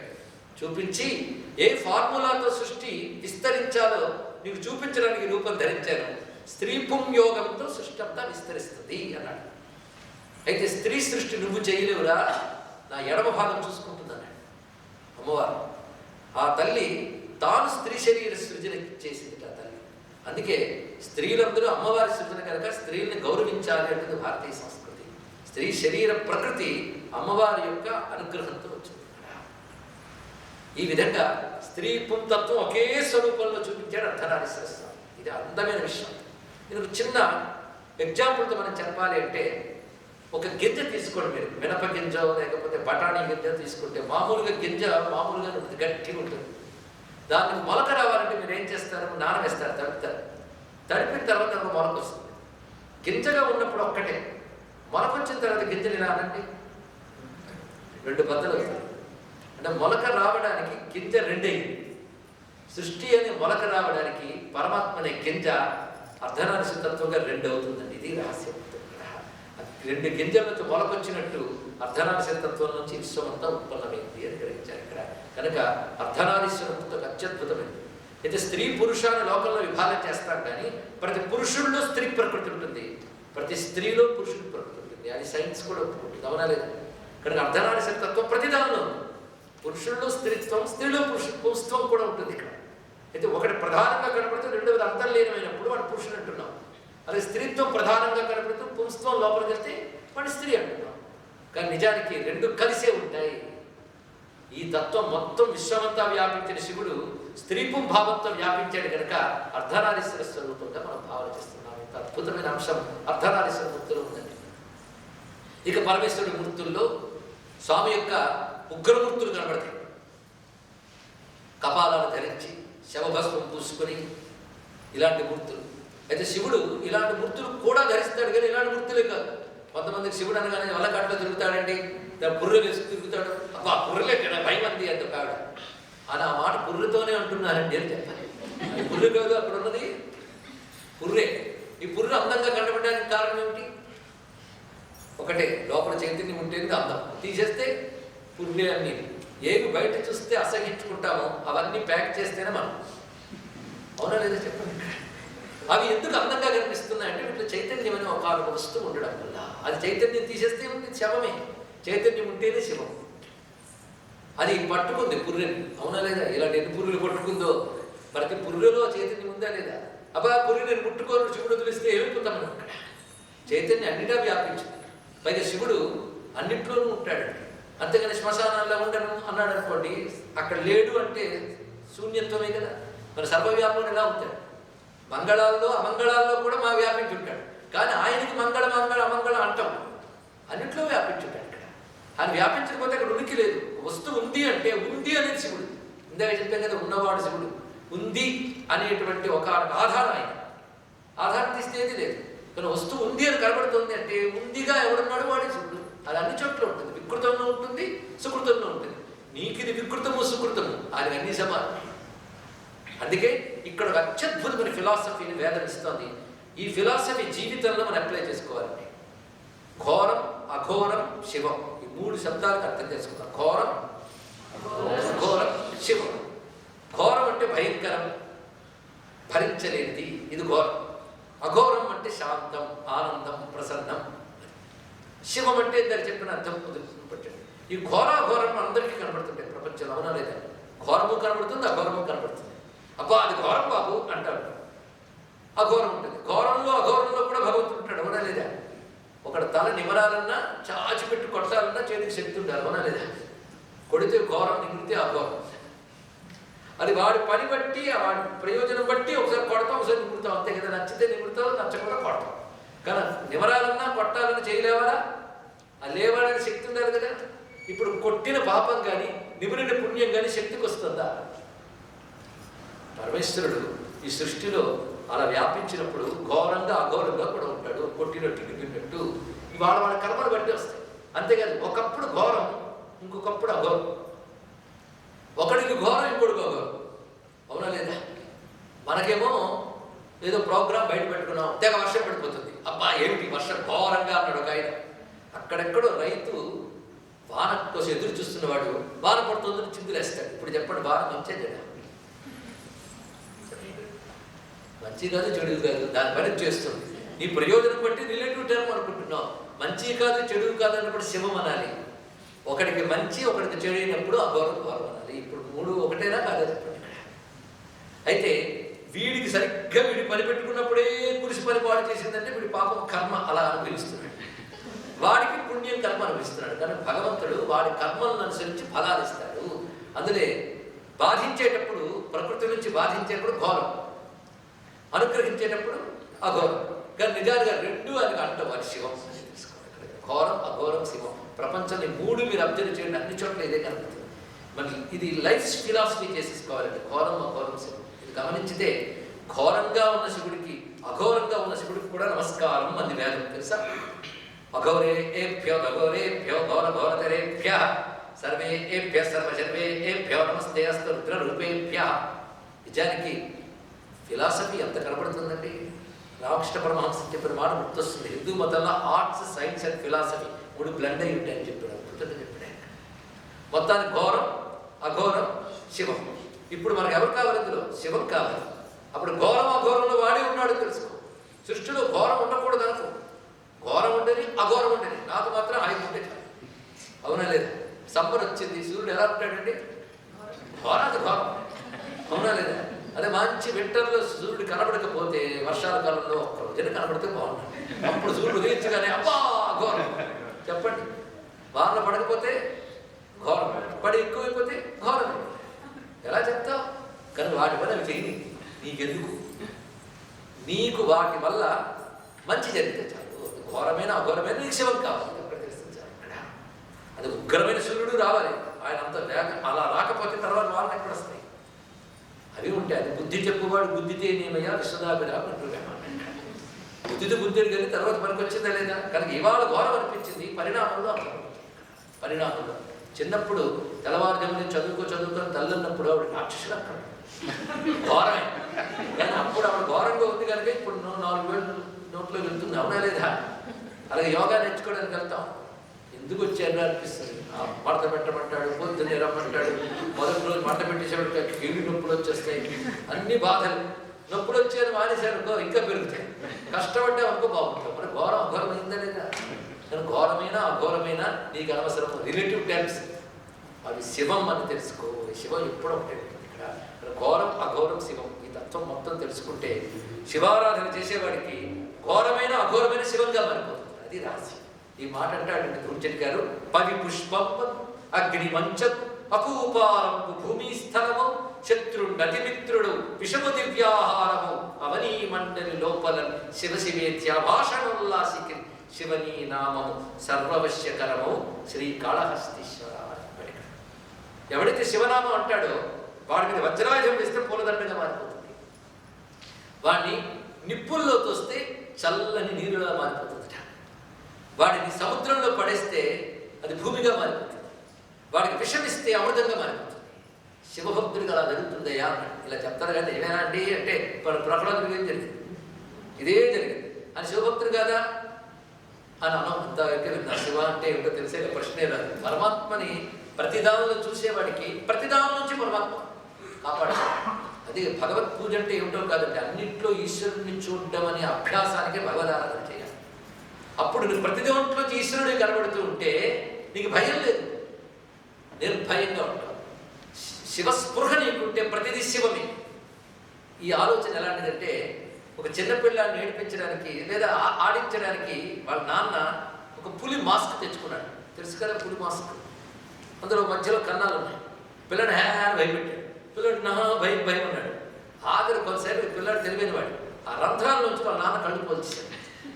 పోల్చి నాన్న నువ్వు అన్నట్టు అనగానే మాస్క్ తీసేసి ఎత్తుకున్నాడు. అలాగే శివుడు కూడా ఈ ఘోరం, అఘోరం మాస్క్తో మనతో ఆడుకుంటుంటాడు. ఎవడో పోల్చుకుంటాడు ఆ పిల్లాడు ఆ కళ్ళు పోల్చుకున్నట్టు ఎవడో ఘోరం మాస్క్, అఘోరం మాస్క్ ఉన్న ఇతని శివం అని మా నాన్నే అని దండం పెట్టుకుంటే తప్పకుండా 2 మాస్కులు తీసి శివుడు ఎత్తుకుంటాడు, అనుగ్రహిస్తాడు. ఇది ఘోరం, అఘోరం శివం గురించి ఆలోచించవలసింది. ఈ ఘోరాఘోర శివతత్వం మీకు ఎక్కడ కనబడుతుంది ఆలోచిస్తే ఎక్కడ కనబడదని సమాధానం వస్తుంది. ఇప్పుడు ఒక అత్యద్భుతమైన శివుడి తత్వం గురించి మనం చెప్తున్నాం. ఈ మూర్తికి అష్టమూర్తులు అంటారు. ఈ అష్టమూర్తులకి స్పెసిఫిక్గా ఫార్మ్ ఉండదు. మనం చూస్తున్నదంతా అష్టమూర్తులే అని చెప్తుంది. ఇది శివతత్వంలో చాలా అత్యద్భుతమైనది. ఈ అష్టమూర్తి తత్వం శివతత్వంలో ముఖ్యమండి. అష్టమూర్తులు అంటే ఏంటో చెప్తున్నాం. పంచభూతాలు తెలిసినవేగా. సూర్యుడు, చంద్రుడు తెలియదా? ఎంతమంది అయ్యారు ఇప్పటికి? ఇవి తెలుసుకుంటూ ఉన్న నేను 8. ఈ 8 ఎవరికి తెలియదు? అందరికీ తెలుసు. ఈ 8 శివుడిని తెలియాలి. ఇప్పుడు గమనించితే 8 మనం తయారు చేసుకోలేదు. అక్కడ ఆలోచించండి. 8 కూడా ఉన్నవే తప్ప మీరు నేను చేసుకున్నవి కావు. అంటే ఉన్నది ఎవడు? ఈశ్వరుడిగా కనుక ఇవి ఈశ్వరుడి స్వరూపాలే 8 కూడా. పంచభూతాలు కానీ, సూర్యచంద్రుడు కానీ, నేను కానీ. నేనంటే ఎవడికి వాడు. ఈ 8 మన చుట్టూ ఉన్నాయి, అవునా లేదా? ఈ 8 మనకి ఘోరంగా అఘోరంగా ఉంటుంటాయి, అవునా లేదా? నిప్పు ఉంది, నిప్పు ఘోరం అఘోరం కూడా. నిప్పు కాల్చేస్తుంది, నిప్పు అక్కర్లేదు అక్కడ అన్నారంటే తిండి తిప్పలేవు. నీరు ముంచేస్తుందని వద్దల్లో, భూమి అప్పుడప్పుడు కల్పిస్తుంటుంది కనుక వద్దల్లో. అన్ని పంచభూతాలకి ఘోర అఘోరం ఉందా లేదా చెప్పండి. సూర్యుడు చంద్రుడు వాళ్ళు అంతే. ఆఖరికి నేను అనుకునే జీవుడు వాళ్ళు అంతే. ఇదంతా నాకు అఘోరము అని కోరి తెచ్చుకున్న వాళ్ళు తర్వాత ఘోరంగా మారిపోయిన సందర్భాలు చాలా కనబడుతుంటాయి, అవునా లేదా? మనుష్యుల్లో కూడా ఘోరఘారాలు ఉన్నాయి. అమ్మా అనుకున్నాను కానీ ఒక ఆయన శుభలకి ఇచ్చాక శుభంగా పెళ్లి చేసుకుంటున్నాను, ప్రస్తుతం శుభమైన అనుకోనైనా తర్వాత కనుక వాళ్ళు అఘోరం రేపు ఘోరం అయిపోతుంది. ఏం చేస్తాం? ప్రతి వాడు పొద్దున్న లేచిన దగ్గర నుంచి ఒకటే కోరుకుంటాడు, ఈ 8 నాకు అనుకూలంగా ఉండాలనుకుంటాడు, అవునా లేదండి? బయట 8 నాకు అనుకూలంగా ఉంటాయి. అలాగే జనాలు ఆఫీస్కి వెళ్తే ఎన్ని ఘోరాలు, అవునా లేదు? ఇంట్లోకి వస్తే ఎన్ని ఘోరాలు, ఎవరికి వాడికి తెలుసు. నువ్వు ఘోరం అని అంటే మళ్ళీ ఘోరం ఉంటుంది, అందుకు లోపల ఇలా రకరకాలు ఉంటాయి. ఇక్కడ సృష్టిలో అన్ని ఘోరాలు. ఇవి అంతా చూస్తున్నా మన చేతుల్లో. ఈ ఘోరాన్ని ఈశ్వరుడే ఇలా ఉండి ప్రపంచాన్ని నడుపుతున్నాడు. వాడి కర్మలను అనుసరించి ఘోరంగా అఘోరంగా వీటిని చూపిస్తున్నాడు. ఇవి మనకి శివంగా మారాలని కోరుకోవాలి. అందుకే పెద్దలు ఒకటే చెప్పారు, దేవతారాధన అంటే ఏమిటో కాదయ్యా, 8 రూపాలతో ఉన్న శివుడు ఘోరాఘోరాలుగా ఉన్నా నీకు శివంగా మారాలని రోజు కోరుకో, ఇంతే పూజ, మరేమీ లేదు. ఈ మాటని చెప్తూ రమణ మహర్షి ఉపదేశాలను గొప్ప మాట అన్నారు. జగత ఈశధి యుక్త సేవనం అష్టమూర్తి భృత్తేవ పూజనం అని చెప్పాడు. జగత్తంతా ఈశ్వర స్వరూపాన్ని పూజించుకో. ఈశ్వరుడు ఎక్కడున్నాడు? హిందూ మతం ప్రకారంగా ఈశ్వరుడే విశ్వం, విశ్వరూపుడు. విశ్వేశ్వరుడికి విశ్వరూపుడికి భేదం లేదుగా. విశ్వంలోనే అన్ని బాగుండాలి కదా, నువ్వు ప్రపంచంలో దేవుళ్ళు ఆడుతున్నావు. అటువంటిప్పుడు ప్రపంచంలో అన్నీ నీకు అనుకూలంగా ఉండాలి అంటే శివంగా ఉండాలి. శివం అంటే అనుకూలం, శాంతి కదా, అనుకూలంగా ఉండాలి. కానీ ఘోరాఘోరములుగా ఉన్న 8 నాకు అనుకూలించాలి. రోజు ఒక 10 minutes స్పెండ్ చేయండి, దేవుడి దగ్గర కూర్చొని ప్రార్థన చేయండి, మీ సంకల్పం నెరవేరుస్తాడు. అందుకే మనకి 8 నామాలు పెద్దవాళ్ళు ఏర్పాటు చేశారు. భవాయ దేవాయ నమః, శర్వాయ దేవాయ నమః, ఈశానాయ దేవాయ నమః, పశుపతయే దేవాయ నమః, రుద్రాయ దేవాయ నమః, ఉగ్రాయ దేవాయ నమః, భీమాయ దేవాయ నమః, మహతే దేవాయ నమః. 8కి శక్తులు ఉంటాయా లేదా? శక్తి లేకపోవడం ఏంటంటే శక్తే. ఆ శక్తిని అమ్మవారు అన్నారంత. అమ్మవారు ఎక్కడ బయట నుంచి రాలేదండి. శివుడి శక్తి అమ్మవారు. సూర్యుడికి వెలుగులాగా, చంద్రుడికి వెన్నెల్లాగా, పంచదారికి తీపిలాగా శివుడికి శక్తి అని శాస్త్రం ఎంత అందంగా చెప్పింది. శివశక్తి శక్తి రూపిణి. శివ పూజ చేస్తున్నారని శక్తి పూజ చేస్తున్నారని అర్థం. కానీ అష్టమూర్తులు శివుడివేనా? అష్టమూర్తి రజాజైత్రి లోకయాత్రా విధాయిని లలితా శాస్త్రంలో చెప్తున్నాం. కానీ అష్టమూర్తులు అమ్మవారే, అష్టమూర్తులు అయ్యేవారే. అమ్మవారి పరంగా చెప్తే భవస్య దేవస్య పత్నే నమః, శర్వస్య దేవస్య పత్నే నమః, ఈశానస్య దేవస్య పత్నే నమః, పశుపతే దేవస్య పత్నే నమః, రుద్రస్య దేవస్య పత్నే నమః, ఉగ్రస్య దేవస్య పత్నే నమః, భీమస్య దేవస్య పత్నే నమః, మహతో దేవస్య పత్నే నమః. ఇవి 8 16 సార్లు. ఎంత టైం పట్టిందండి? ఎంతసేపు పడుతుంది? నిమిషం కూడా ఉండదు. ఈ వాడు చేసుకోవడానికి ఏమైందండి? రోజు కాసేపు ఇవి అనుకోండి, మొత్తం 8 బాగుంటాయి అంతే. ఇక్కడ ఇందులో దీనికి ఏ దేవతానామని చెప్పారు? భూమి యందున్న శివుడికి శర్వ, జలమునందున్న శివుడికి భవ, అగ్నిలో ఉన్న శివుడికి రుద్ర, వాయువులో ఉన్న శివుడు ఉగ్ర, ఆకాశమూర్తి అయిన శివుడికి భీమ, సూర్యమూర్తి అయిన శివుడికి ఈశాన, చంద్రమూర్తి అయిన శివుడికి మహాదేవ, జీవచైతన్యమూర్తి అయిన శివుడికి పశుపతి. ఇవి 8 పేర్లు. ఈ 8 అంటే ఇంకేమున్నదండి ఇక్కడ? ఈ 8 ఎక్కడున్నాయి? ఇప్పటి వరకు చెప్పిన ప్రకారంగా చుట్టూ ఉన్నాయి. చుట్టూ ఉన్నాయా? మన శరీరంలో వెలగొడుతున్న పెట్టు ఆలోచించు. ఇప్పుడు ఇట్లా ఎప్పుడు చుట్టూ చూడటమే, ఇక్కడ చూడటం మానేసింది. మన శరీరంలో పంచభూతాలు ఉన్నాయి లేదా? లేకపోతే ఉంటామా అండి? పంచభూతాలు అవి ఎలాగో నేను వివరించక్కర్లేదు, టైం సేవింగ్. 8 ఉన్నాయి. సూర్యుడు చంద్రుడు మనలో ఉన్నారు తెలుసా? సూర్యుడు ఎవరంటే చూపు, చంద్రుడు ఎవరంటే చంద్రమా మనసో జాత, చంద్రుడి మనస్సు. చంద్రుల్లో ఎలాగైతే వృద్ధి కళలు క్షీణ కళలు ఉన్నాయో ఒక్కొక్కప్పుడు మంచి మూడు ఒక్కొక్కసారి ఉంటుంటాయి. కనుక మనస్సు చంద్రుడు, చూపు సూర్యుడు, 7 అయిపోయారు కదా. ఇవన్నీ నేను అనుకునేవాడు 8. 8లో ఎవడున్నాడు? చైతన్యంలో 8 లేదు, వాడు శివుడు. కనుక 8 ఎవరు? శివుడే. ఎప్పుడు ఏమనాలి? శివోహం అనక ఏమంటావు? 8 శివుడిని తెలుసుకోవడమే సాధన. ముందు జ్ఞానం దాకా ఎందుకు? 8 శివుడు అనుకుంటే మీలో ఉన్న 8 బయట ఉన్న 8 మీకు అనుకూలిస్తే చాలు కదా. అది శివారాధన చేసిన వాడికి లోకమంతా అనుకూలంగా ఉంటుంది అని చెప్పడానికి కారణం. అది అంతటా శివుడిని చూడడం నేర్చుకోవాలి. అది శివారాధనలో ఉన్న గొప్పతనం అంటే. ఇక్కడ ఇలా అష్టమూర్తి స్వరూపంగా శివుడిని ఆరాధించుతున్నాం. ఇప్పుడు 8 మూర్తులయ్యే, దక్షిణామూర్తి అయింది, అర్ధనారీశ్వర స్వరూపం చెప్పుకున్నాం, ఏకాదశ రుద్రుడు చెప్పుకున్నాం, ద్వాదశ జ్యోతిర్లింగాలు చెప్పుకున్నాం, ఇప్పుడు అష్టమూర్తి స్వరూపాలు చెప్పుకున్నాం. అదేవిధంగా పరమేశ్వరుడు మృత్యుంజయుడు. ఇక్కడ నేను చెప్తున్న ప్రతిదీ కూడా మన ఉపాసనా దృష్టితో వినండి. మనం పూజించుకుంటున్నామనే శివరాత్రి వేళ మీరు ఇంటికి వెళ్ళి శివలింగం పూజిస్తూ ఉన్నప్పుడు కలిగే అనుభూతి కంటే ఎక్కువ అనుభూతి ప్రవచనంలో పొందాలి. ఎందుకంటే ఇక్కడ శివుడు అర్థమవుతున్నాడు, హృదయానికి వస్తున్నాడు, తలంపులో మనస్సుకు కనబడుతున్నాడు లేదా. హాయిగా ఇందులో మనం ఇప్పుడు చేసే శివారాధన చాలా ముఖ్యం. అందులో ప్రదోషకాలం, ఇంకా ప్రదోషకాలం, దీన్ని మహాప్రదోషం అంటారు. ఇవాళ త్రయోదశి సాయంకాలం, రాత్రి అర్ధరాత్రి చతుర్దశి, మాఘమాసం వచ్చింది మహాప్రదోషం పేరు. తమిళులు ఉన్నారు అక్కడ కొంతమంది, వాళ్ళకి తెలుస్తుంది ప్రదోష జ్ఞానం. తెలుగు వారికి అంత తెలియట్లేదు, ఏం చేస్తాం. సరే, మొత్తాన్ని మనం ప్రదోష పూజ చేసుకుంటున్న అష్టమూర్తులు అయ్యారు కదా. మృత్యుంజయుడు పేరే తెలుస్తుంది, మృత్యుంజయ. మృత్యువుని జయించాడు అంటే అది మృత్యువు లేదు, అమృతస్వరూపుడు. అందుకే ప్రపంచమంతా అల్లకల్లోలంగా విషంతో మాడిపోతూ ఉంటే అలా ముద్ద చేసినట్టు నీలకంఠుడు. మరో పేరు వచ్చిందండి నీలకంఠుడు. ఎవడయ్యా విషయం నుంచి హరాయించుకోగలడు? ఎవడు మృత్యుంజయుడు వాడు హరాయించుకోగలడు. ఎంత మృత్యుంజయుడు అంటే ప్రపంచాన్ని తగలబెట్టేటువంటి విషయాన్ని కూడా ముద్ద చేసి గొంతులో పెట్టుకుని కూడా నిలబడిపోయాడు వాడి మృత్యుంజయుడికి ఉన్నది ఇక్కడ. అంతేకాదు, సర్వ జగత్తు ప్రళయ కాలంలో ఆయనలో లీనమైపోతుంది, ఆయన అలాగే ఉంటాడు. మరి శాశ్వతమైన వాడు మృత్యుంజయుడు అంటేనే శాశ్వతుడు. అమృతేశ్వరుడిని శివుడికి మనకు పేరుంది, అమృతతత్వం. అదే మృత్యుంజయ అనుకుంటే అకాల అపమృత్యు బాధల నుంచి బయటపడతారండి. అనేక మంది నిత్య శివాభిషేకం చేసుకున్నటువంటి వారికి రుద్రాక్ష, భస్మము, శివనామం, శివపూజ, ఈ 4 ఎవడికుంటాయో ఎవడికి అపమృత్యు అకాల మృత్యువులు ఉండవు. ఇందులో ఏమీ సందేహం లేదు. శివపురాణంలో మాట అంటాడు, దరిద్రము, అపమృత్యువు, భయము, దుఃఖము ఎంతవరకు ఉంటాయి? శివపూజ ప్రారంభించే వరకు ఉంటాయి అని చెప్పాడు.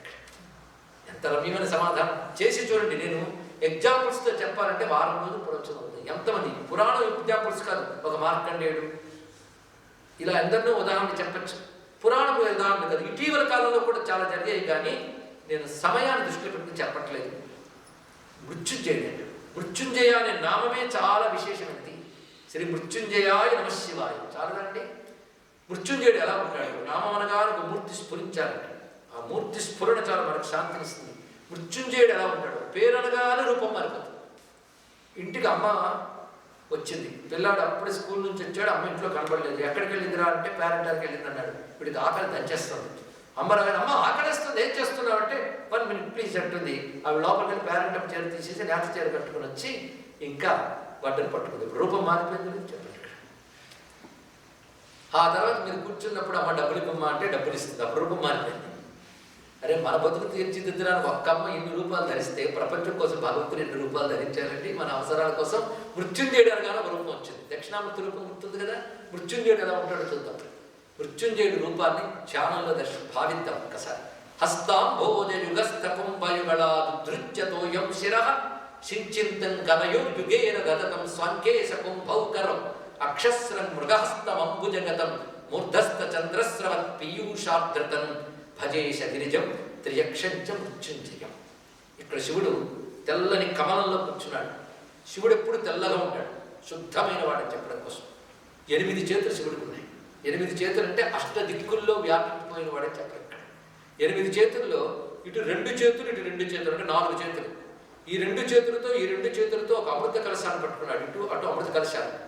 ఆ 2 అమృత కలశాన్ని తన మీద ఒలకపోసుకుంటున్నాడు. ఈ మధ్య 2 చేతుల్లో ఒక చెయ్యి మృగీ ముద్ర, దీన్ని మృగీ ముద్ర అంటారు, మృగహస్తం. ఇంకొక చేతులు అక్షమాల పట్టుకున్నాడు. ఈ క్రింది 2 చేతులతో 2 అమృత కలశాలు పట్టుకున్నాడు. అంటే అక్కడ అమృత కలశాలు కానీ మళ్ళీ పెడతాయి, మళ్ళీ వస్తూనే ఉంటాయి. అమృతానికి కొదవలేదు. ఈ అమృతంతో తడిసిపోతున్నట్టుగా శివుని ధ్యానం చేయమన్నాడు. 3 కళ్ళు ఉన్నాయి, పైగా నెలవంకున్నది, గంగమ్మ ఉంది, అద్భుతమైన జటాజుటం, దానితో ప్రకాశిస్తున్నాడు. ప్రక్కన అమ్మవారు ఉన్నారు. అమ్మవారితో పాటు ధ్యానం చేయాలి. ఏమిటి దీనిలో చూపిస్తున్నాడు స్వామివారు అంటే, శివుడు ఎన్ని మూర్తులు మార్చినా 3 కళ్ళు మారు, నెలవంక మారదు. ఏమిటో 3 కళ్ళు అంటే సూర్య చంద్ర అగ్ని నేత్రాలు. ఈ మూడింటితోనే జగత్తుని గమనిస్తున్నాడు. 3 కాలాలని, 3 లోకాలని, ఇందాక చెప్పేమో 3 ఆ మూడింటిని గమనించుకుంటున్నాడు 3 కళ్ళతో. అంతేకాదు పైన నెలవంక దేనికి సంకేతం అంటే అమృత కళ, మారని శాశ్వతమైన అమృత కళే చంద్రకళ. అందుకే చంద్రశేఖర అంటే మృత్యుంజయుడిని అర్థం, దాని పేరు అమృత కళ. అమృత కళను తలపై పెట్టాడంటేనే ఆయన మృత్యుంజయుడు. ఆశ్రయిస్తే మనకి అపమృత్యువులు, అకాల మృత్యువులు పోతాయి. అందుకే మార్కండేయుడికి యముడు కనబడగానే నోటంట వచ్చిన మాట చంద్రశేఖర చంద్రశేఖర చంద్రశేఖర పాహిమా, చంద్రశేఖర చంద్రశేఖర చంద్రశేఖర రక్షం. అంతేకాదు ఆయన అమృతంతో తడిసిపోతుందంటే ఎంత అందమైన మాట అది. అంటే నిత్య ఆర్ద్రం, టెండర్నెస్ అంటారు. డ్రై హార్ట్స్ ఉంటూ ఉంటాడు. డ్రై కాదు ఆయన, ఎప్పుడు ఆర్ద్రంగా ఉంటాడు. అది అమృతంతో ఆర్ద్రమై ఉంటాడు. ఆ ప్రక్కన అమ్మవారు రమ్యమైన తెల్లని కమలం. ఇది మృత్యుంజయ స్వామి రూపధ్యానం. రూపధ్యానం ఒక ప్రక్రియ అండి. భగవంత నామం అనుకుని మనస్సులో అలా ఒక రూపం వేగ్గా నేను ఆ మాత్రాలు స్ఫురిస్తే చాలు, దాని ఇంపాక్ట్ చాలా ఉంటుంది మన జీవితాన్ని. అందుకే పెద్దవాళ్ళు దేవత రూపాల వర్ణన ఊరికే చేయలేదు, అది రూపధ్యానం చేయాలి. సాక్షాత్కారం తర్వాత ముందు ధ్యానం, ముందు ధ్యానం చేస్తే తర్వాత దర్శనం. ధ్యానంలో వచ్చిన భావం చాలదు, అది తప్పకుండా అనుగ్రహిస్తుంది. ఇది మృత్యుంజయమూర్తి. ఈ మృత్యుంజయుని అనుగ్రహాన్ని మార్కండేయుడు మొదలైన మహాత్ములు ఎందరెందరో పొందారు. మనకి రాసి పెట్టి ఉన్న అపమృత్యు, అకాల మృత్యువుల్ని తొలగించగలిగిన శక్తి శివునికి ఉంది ఇక్కడ. అది శివుని మృత్యుంజయ తత్వాన్ని మనం భావన చేశాం. ఇంకా తర్వాత శివుని యొక్క నటరాజు స్వరూపం అత్యద్భుతమైన తత్వం. ఈ నటరాజ తత్వంపై ఇప్పుడు ప్రపంచం అంతటి తిరిగింది. దీనికి కారణం 20వ శతాబ్దపు ప్రారంభంలో 20th సెంచరీ మొదటి దశలో ఫ్రిడ్జాఫ్ కాప్రా అనే ఒక న్యూక్లియస్ సైంటిస్ట్ అణువులో అంటే ఆటంలో జరుగుతున్నటువంటి ఈక్వేషన్స్ వీటన్నిటి గురించి ఆయన బొమ్మ డ్రా చేసుకున్నట్టు. ఆయన ఒక మ్యూజియంకి వెళ్ళి చూసినప్పుడు నటరాజ విగ్రహం చూశారు. ఎక్కడిది ఇదని అడిగాడు. భారతదేశంలోని అన్నారు. తాను ఏ బొమ్మ వేసుకున్నాడో అది అక్కడ కనబడుతుంది. ఇక్కడ నటరాజ విగ్రహం ఏమిటి అంటే ప్రతి అణువులో వస్తున్న ఒక పల్సేషన్స్ అది రిథమిక్గా అవుతున్నాయి, అడ్డదిడ్డంగా అవ్వట్లేదు. మనం నడుస్తున్నప్పుడు చూడండి చేతులు రిథమిక్గా కలుగుతాయి, మన ఊపిరిలో రిథం ఉంది. ఆయన ఆశ్చర్యపోయాడు. ఇలాంటి బొమ్మ వచ్చింది ఒక దేశంలో ఒక ఆర్ట్గా అంటే ఆ ఆర్ట్ వచ్చిన దేశం ఆ కల్చర్ ఎంత గొప్పదో అని భావన కలిగి భారతదేశానికి వెళ్ళాడంటే మహానుభావుడు. ఇది ఆయన తావో ఆఫ్ ఫిజిక్స్ అనే పుస్తకం చదివితే మీకు తెలుస్తుంది. ఆయన తిన్నగా అక్కడికి చేరుకుని ఒక సముద్రం ముందు కూర్చున్నట్ట. ఆయన చెప్తున్న డిస్క్రిప్షన్ నేను చెప్తున్నాను. సముద్రం ముందు కూర్చుని ఆ రిథం గురించి ఆలోచిస్తున్నాడు. ఆయన ఆ సముద్రపు అలలు గమనిస్తున్నాడు. అన్ని రిథంగా వస్తూ వెళుతున్నాయి. తన పక్కన గాలిలో రిథం ఉంది, ఆఖరి పక్షుల రెక్కల్లో రిథం కనబడుతుంది. ఆయన ఒక మాట అంటాడు, being a physicist I know that అన్నాడు. ఏమిటంటే ఈ శిలల్లో కూడా ఒక మూమెంట్ ఉంది. అది మనకి ఇలా ఇంత స్పష్టంగా కనబడకపోవచ్చు కానీ అందులో కూడా రిథం ఉంది. మూమెంట్, రిథం ఈ రెండు ఇన్సెపరబుల్. మూమెంట్ ఉందంటే రిథం ఉంది, రిథం అంటే మూమెంట్ ఉంది. ఇదంతా కనబడుతుంది. అలాగే నా ఊపిరిలో రిథం, నా రక్తనాళ స్పందనలో రిథం. ఇది చూస్తుంటే ప్రపంచమంతా ఒక రిథంతో నడుస్తాను. ఆ మొత్తం హోల్సమ్గా ఉన్న రిథం కాస్మిక్ రిథం. అందులో నేను ఒక పార్ట్. కనుక ప్రపంచమంతా ఒక లయ. రిథంకి తెలుగులో సంస్కృతంలో లయ అంటారు. ఈ రిథం ఎక్కడ ఉంటుందంటే ఎక్కడ కాన్షియస్నెస్ చైతన్యం ఉంటుందో రిథం ఉంటుంది. కనుక చైతన్యం ఉంటేనే రిథం. చైతన్యమే శివుడు, అందులోంచి రిథం వచ్చింది. కనుక లయకారకుడు, రిథం లయకారకుడు. ఇది భావన కలిగి ఆ శివతాండవంపై చాలా ఆలోచన చేసి కాస్మిక్ డ్యాన్స్ ఆఫ్ శివ అని అత్యద్భుతమైనటువంటి రచన చేశాడు ఆయన. అది అనేక మంది మేధావుల ఆలోచనని మార్చిందని ఇక్కడ. దాంతో కెనెత్ ఫోర్డ్ అనే న్యూక్లియర్ సైంటిస్ట్ అత్యద్భుతమైన ఒక రీసెర్చ్లో ఒక మాట చెప్తాడు. She was dance is nothing but the energy dance in every subordinate matter అన్నాడు. విజ్ఞానం డ్రైగా ఉంటుందండి ఇక్కడ, ఎంత కాదన్నా. దాన్ని భక్తితో, రసంతో, భగవచ్ఛక్తితో మేళనం చేసి మీరు నేను సృష్టించలేని రిథం ఎవడి వల్ల వస్తుందో శివుడిని నటరాజుగా దర్శిస్తున్నాం ఇక్కడ. ఆ నటరాజు స్వరూపం ఒక్కసారి భావన చేస్తే నటరాజు తాండవాలు అనేక ఉన్నాయి. నవరసాలు తాండవం చేస్తట. నవరసాలు ఎక్కడుంటాయండి? డ్యాన్స్లో. డ్యాన్స్లో పెద్ద బతుకులు ఉన్నాయి, అవునా లేదా? శృంగారం, భయం, బీభత్సం, హాస్యం, శాంతం, కరుణ ఎక్కడున్నాయండి? మన జీవిత అనుభవాలే. ఈ అనుభవాలన్నీ చైతన్యం యొక్క విన్యాసాలు. అది చూడు, ఆ చైతన్యం లేకపోతే ఏమున్నది? ఇక బ్రతుకంతా నటరాజ నాట్యమే, విశ్వమై విశ్వేశ్వరుడి నాట్యం. ఈ రహస్యం ఇప్పుడు ఈ సైంటిస్ట్ చెప్పాడని చెప్పడానికి లేదు. అంతకు ఎప్పుడో నటరాజు గురించి చెప్తూ నందికేశ్వర కారికల్లో నందికేశ్వరుడు చెప్తాడు, ఆంగికం భువనం యస్య వాచికం సర్వవాంగ్మయం ఆహార్య చంద్ర తారాది తం వందే సాత్వికం శివం అన్నాడు. మొత్తం ప్రపంచమంతా ఆయన స్వరూపమే. నక్షత్రాలు గ్రహాలు ఆయన వేసుకున్న కాస్ట్యూమ్స్. అంగిక భువనం యస్య, ప్రతి సౌండ్ ఆయన వాచికం, ప్రతి అనుభూతి ఆయన ఎక్స్ప్రెషన్ అన్నాడు. ఇక్కడ ఇలా విశ్వాన్ని శివతాండవంగా నందికేశ్వర కార్యక్రమంలో వర్ణించారు. ఇక్కడ దాన్ని సైంటిస్టు రుజువు చేశాడు. అందుకే స్వామి వివేకానంద అంటారు, సైన్స్ డెవలప్ అవుతున్న కొద్దీ హిందూ మతం గొప్పతనం బయటపడుతుందని చెప్పాడు. అందులో ఇది ఒక గొప్ప ఆస్పెక్ట్. నటరాజ తాండవం, నటరాజమూర్తిని ఒక్కసారి మనసులో ప్రతిష్ఠించుకుందాం. ఆ చిదంబరంలో ఒక వృత్తాకారమైనటువంటి ఒక సర్క్యులర్ ఆర్చ్, దానిలో అగ్నిజ్వాలు ఉంటే మీరు చూసారా లేదు, అంటే అది అణుమండలం లేదా బ్రహ్మాండ మండలం మీరు అనుకోండి. దాని లోపల శివుడు ఉన్నాడు. 4 చేతులు, ఒక చెయ్యి డమరకం, రెండవ చెయ్యి అభయం, ఈ చెయ్యి డోలాహస్తం అంటారు. అటు చేతుల్లో ఈ అగ్ని పట్టుకుని ఉంటాడు. ఈ చెయ్యి ఇటు వచ్చేసింది, ఎడమ చెయ్యి, మొత్తం 4 చేతులు. ఇలా ఉన్నటువంటి మూర్తిని చూపించారు. దానికి తోడు ఆ పాదాన్ని కింద పెట్టుంటాడు, కుడి పాదాన్ని, ఎడమ పాదాన్ని పైకి ఎత్తాడు. మీరు గమనించారు లేదు, కింద పెట్టిన పాదం కింద రాక్షుడు ఉంటాడు. ఈ రాక్షుడు నేమ్ అండ్ అడ్రస్ ఇందాక చెప్పాను, అపస్మారుడు. మరి దక్షిణామూర్తి కదండి అంటే కూర్చుంటే దక్షిణామూర్తి, లేచితే నటరాజు. ఒక స్టాటిక్, ఒక డైనమిక్ కదా. అందుకే దక్షిణామూర్తికి చిదంబర దక్షిణామూర్తి అని పేరు ఉంది. నటరాజ స్వామి చిదంబర దక్షిణామూర్తి. మొత్తానికి పాదం ఇలా ఎత్తి పట్టుకున్నారు కదా. ఇందులో ఉన్న భావాన్ని ఎలా వర్ణించారో శాస్త్రంలో చూద్దాం. ఇక్కడ డమరుకం ది ఫస్ట్ వైబ్రేషన్ నుంచి సృష్టి వచ్చింది. అదే డమరుకం అలాంటిది. అది సృష్టికి సంకేతం. జరిగిన సృష్టి దెబ్బతినకుండా కాపాడబడుతుంది, అది అభయం, స్థితికి సంకేతం. ఈ జగత్తు సంహారం అవుతుంది, అది అగ్ని సంహారానికి సంకేతం. ఇవి కాక మరో 2 కృత్యాలు ఉన్నాయి మీకు భగవంతునికి మాత్రమే. వీటి పంచకృత్యాలు అంటారు. మనం 3 చెప్పాం, సృష్టి స్థితి సంహారం. మరో 2 ఉన్నాయండి భగవంతుడికి. ఆ రెండింటి గురించి మన లలితా శాస్త్రంలో పంచకృత్య పరాయణ అని చదువుతున్నాం. ఆ రెండింటిని తిరోధానం అనుగ్రహం అంటారు. తిరోధానం అంటే ఈ ప్రపంచమే సత్యము, మరో సత్యం లేదు, ఇక్కడ సుఖపడాలి, ఇదే లైఫ్ అని తిరిగి అజ్ఞానం పేరు తిరోధానం. తిరోధానం అంటే మరుగుపరచుట అని అర్థం. అంటే భగవంతుడు అంతలో ఉన్నా మనకు తెలియబడట్లేదు కదా, అదే మరుగు. అందుకే చాలా అంటాడు మరుగేలరా బోధా. అది మరుగండి. తెలుసుకుని పరమాత్మని గ్రహించిన వాళ్ళకి మోక్షం. ఈ 2 భగవంతుడు చేస్తున్నాడు.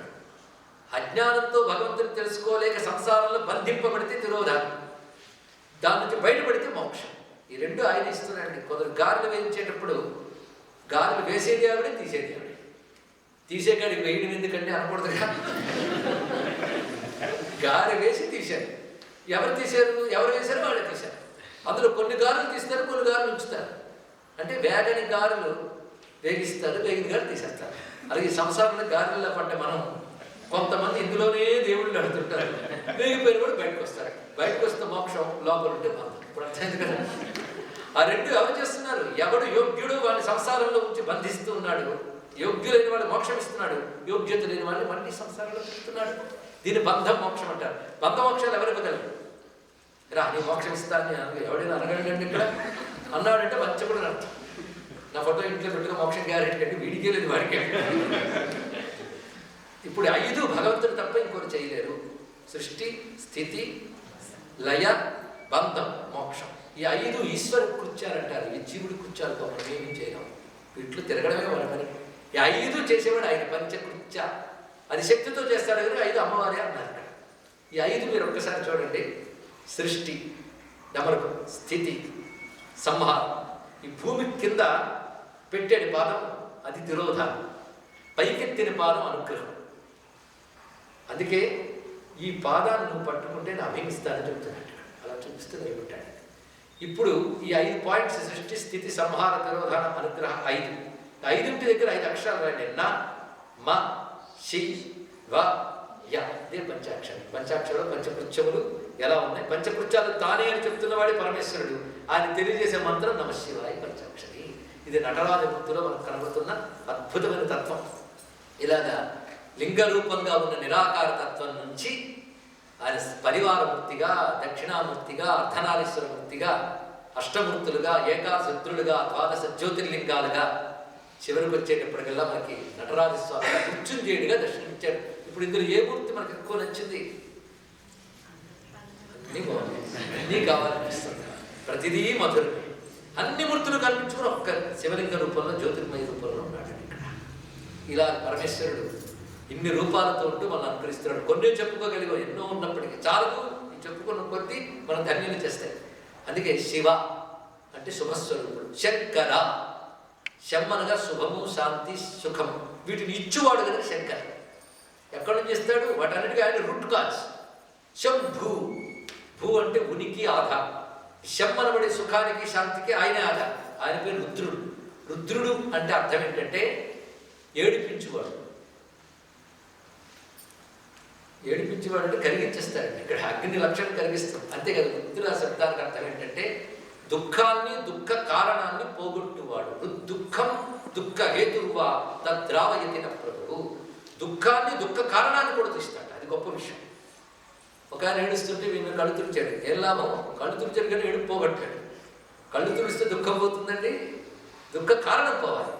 శివుడు ఎలాంటి వాడంటే దుఃఖాన్ని తీయడం కాదు, దుఃఖ కారణాన్ని తీస్తాడు. దుఃఖానికి కారణం ఏంటి? ఎన్ని దుఃఖాలకైనా కారణం పాపం. పాపానికి కారణం ఏంటి? అజ్ఞానం. ఒక్క దుఃఖం తీసిస్తే లాభం లేదు, మళ్ళీ ఆ పాపం మరొక దుఃఖాన్ని ఇస్తుంది. అందుకే దుఃఖానికి కారణం పాపం, పాపానికి కారణం అజ్ఞానం. ఈ మూడింటిని లాగి పారిస్తే వాడు మొత్తం తీసిన వాడు. దీన్ని దుప్ప తెచ్చాడు అంటారు తెలుగు. దుప్ప తెచ్చాడు అంటే రూట్ కూడా తీసేసాడు అంటారు. కానీ రుద్ర అంటే దుఃఖాన్ని, దుఃఖ కారణాన్ని తొలగించేవాడంటే ఆనంద ప్రదాత. ఒకే నామానికి ఏడిపిస్తాడని అర్థం ఇచ్చాడు, ఆనందమిస్తాడు రెండు అర్థాలు. ఇదేంటి ఒకే పేరుకి రెండు అర్థాలు అంటే మరి ఒక ఆయన రెండు పనులు చేస్తున్నాడు, ఏం చేస్తాం? ఒక రాజుగారు ఉంటారు, గవర్నమెంట్ తన రాజ్యంలో ఎవడు లాను ఒబే చేస్తాడో వాడికి కావాల్సిన ఫెసిలిటీస్ అన్ని ఇస్తున్నాడు. ఎవడు లాను అతిక్రమించాడో వాడు శిక్షిస్తున్నాడు, అవునా లేదా? ఈ శిక్ష కోపంతో చేస్తాడా? వాడు ఏ తప్పు చేశాడో ఆయనకు తెలుసు. శిక్ష అనుభవిస్తున్నాడు చూస్తే జాలేస్తుంది, అయ్యో జైల్లో పట్టున్నాడే అని. కానీ ఎందుకు పడ్డాడు వెనకాల చూడాలి. సృష్టిలో ప్రతి వాడికి దుఃఖం వెనకాల వాడు పాపం కారణం, సుఖం వెనకాల వాడు పుణ్యం కారణం. వాడు పుణ్యపాపాలు ఏమిటో తన దగ్గర రికార్డు పెట్టుకుని దాన్ని తగ్గట్టు ఇచ్చేవాడు పరమేశ్వరుడు. కనుకనే శిక్షించేవాడు ఆయనే, రక్షించేవాడు ఆయనే. జగత్తుకు ప్రభు. శిక్షించడం, రక్షించడం రెండు పనులకి ఒకే పేరు రుద్ర. కనుక రుద్ర అంటే ఆనందమించేవాడు ఆయనే, ఏడిపించేవాడు ఆయనే. అంతే కదా. రుద్ర శబ్దానికి రుజాం ద్రావయతి అని మరొక అర్థం, రోగమును పోగొట్టువాడు. అందుకే మనకి ఏమైనా భయంకరమైన రోగాలు వస్తే రుద్రాభిషేకం చేసుకుంటారా అని అంటూ ఉంటారు. రుద్ర అంటే రోగనాశనం. ఇప్పుడు శివనామంలో శివ, శంకర, శంభు, రుద్ర, మహాదేవ అని దేవతల్లో ఒకడు కాదు, దేవతలకి దేవుడు. అది మహాదేవుడు. పశుపతి, పశుపతి అంటే జంతువులంటే ప్రభు అంటే ఎవడు జంతువు కాడు, మనందరూ పశువులు వెంట. పాశంతో బంధింపబడ్డవాడు పశువు. పాశం అంటే లిమిటేషన్స్ తెలుసుకున్నాం. అన్ని లిమిటేషన్సే మనకి. ఎంతవరకు అండి ప్రవచనం? లిమిటేషన్ అంతే. Life limitation. ప్రతివాడు కాలానికి బద్ధుడే, అవునా లేదా? కాలం, కర్మ ఈ రెండు కట్టుకుని తిరుగుతున్నాం మనందరం. పాశముతే బంధింపబడితే పశువుని అర్థం. ఇప్పుడు చెప్పండి భాషల్లో ఎంతసేపు అండి మన వేరే ఇంట్లో పని పిల్లలు వచ్చేస్తే స్కూల్ నుంచి అది పాశం.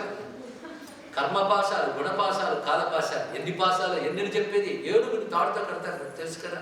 ఆ తాడు చేస్తాడు. చేస్తాడు అంటే చిన్న చిన్న తాళ్ళు అన్ని కలిసి పెద్ద తాడు. అలాగే మనకి ఎన్నో తాళ్ళు కలిసి అవిద్య ఒక పెద్ద పాశం జీవుడిని పట్టుకుంటుంది. పాశంతో ఉంటే జీవుడు, పాశం తీస్తే వాడే ఈశ్వరుడు.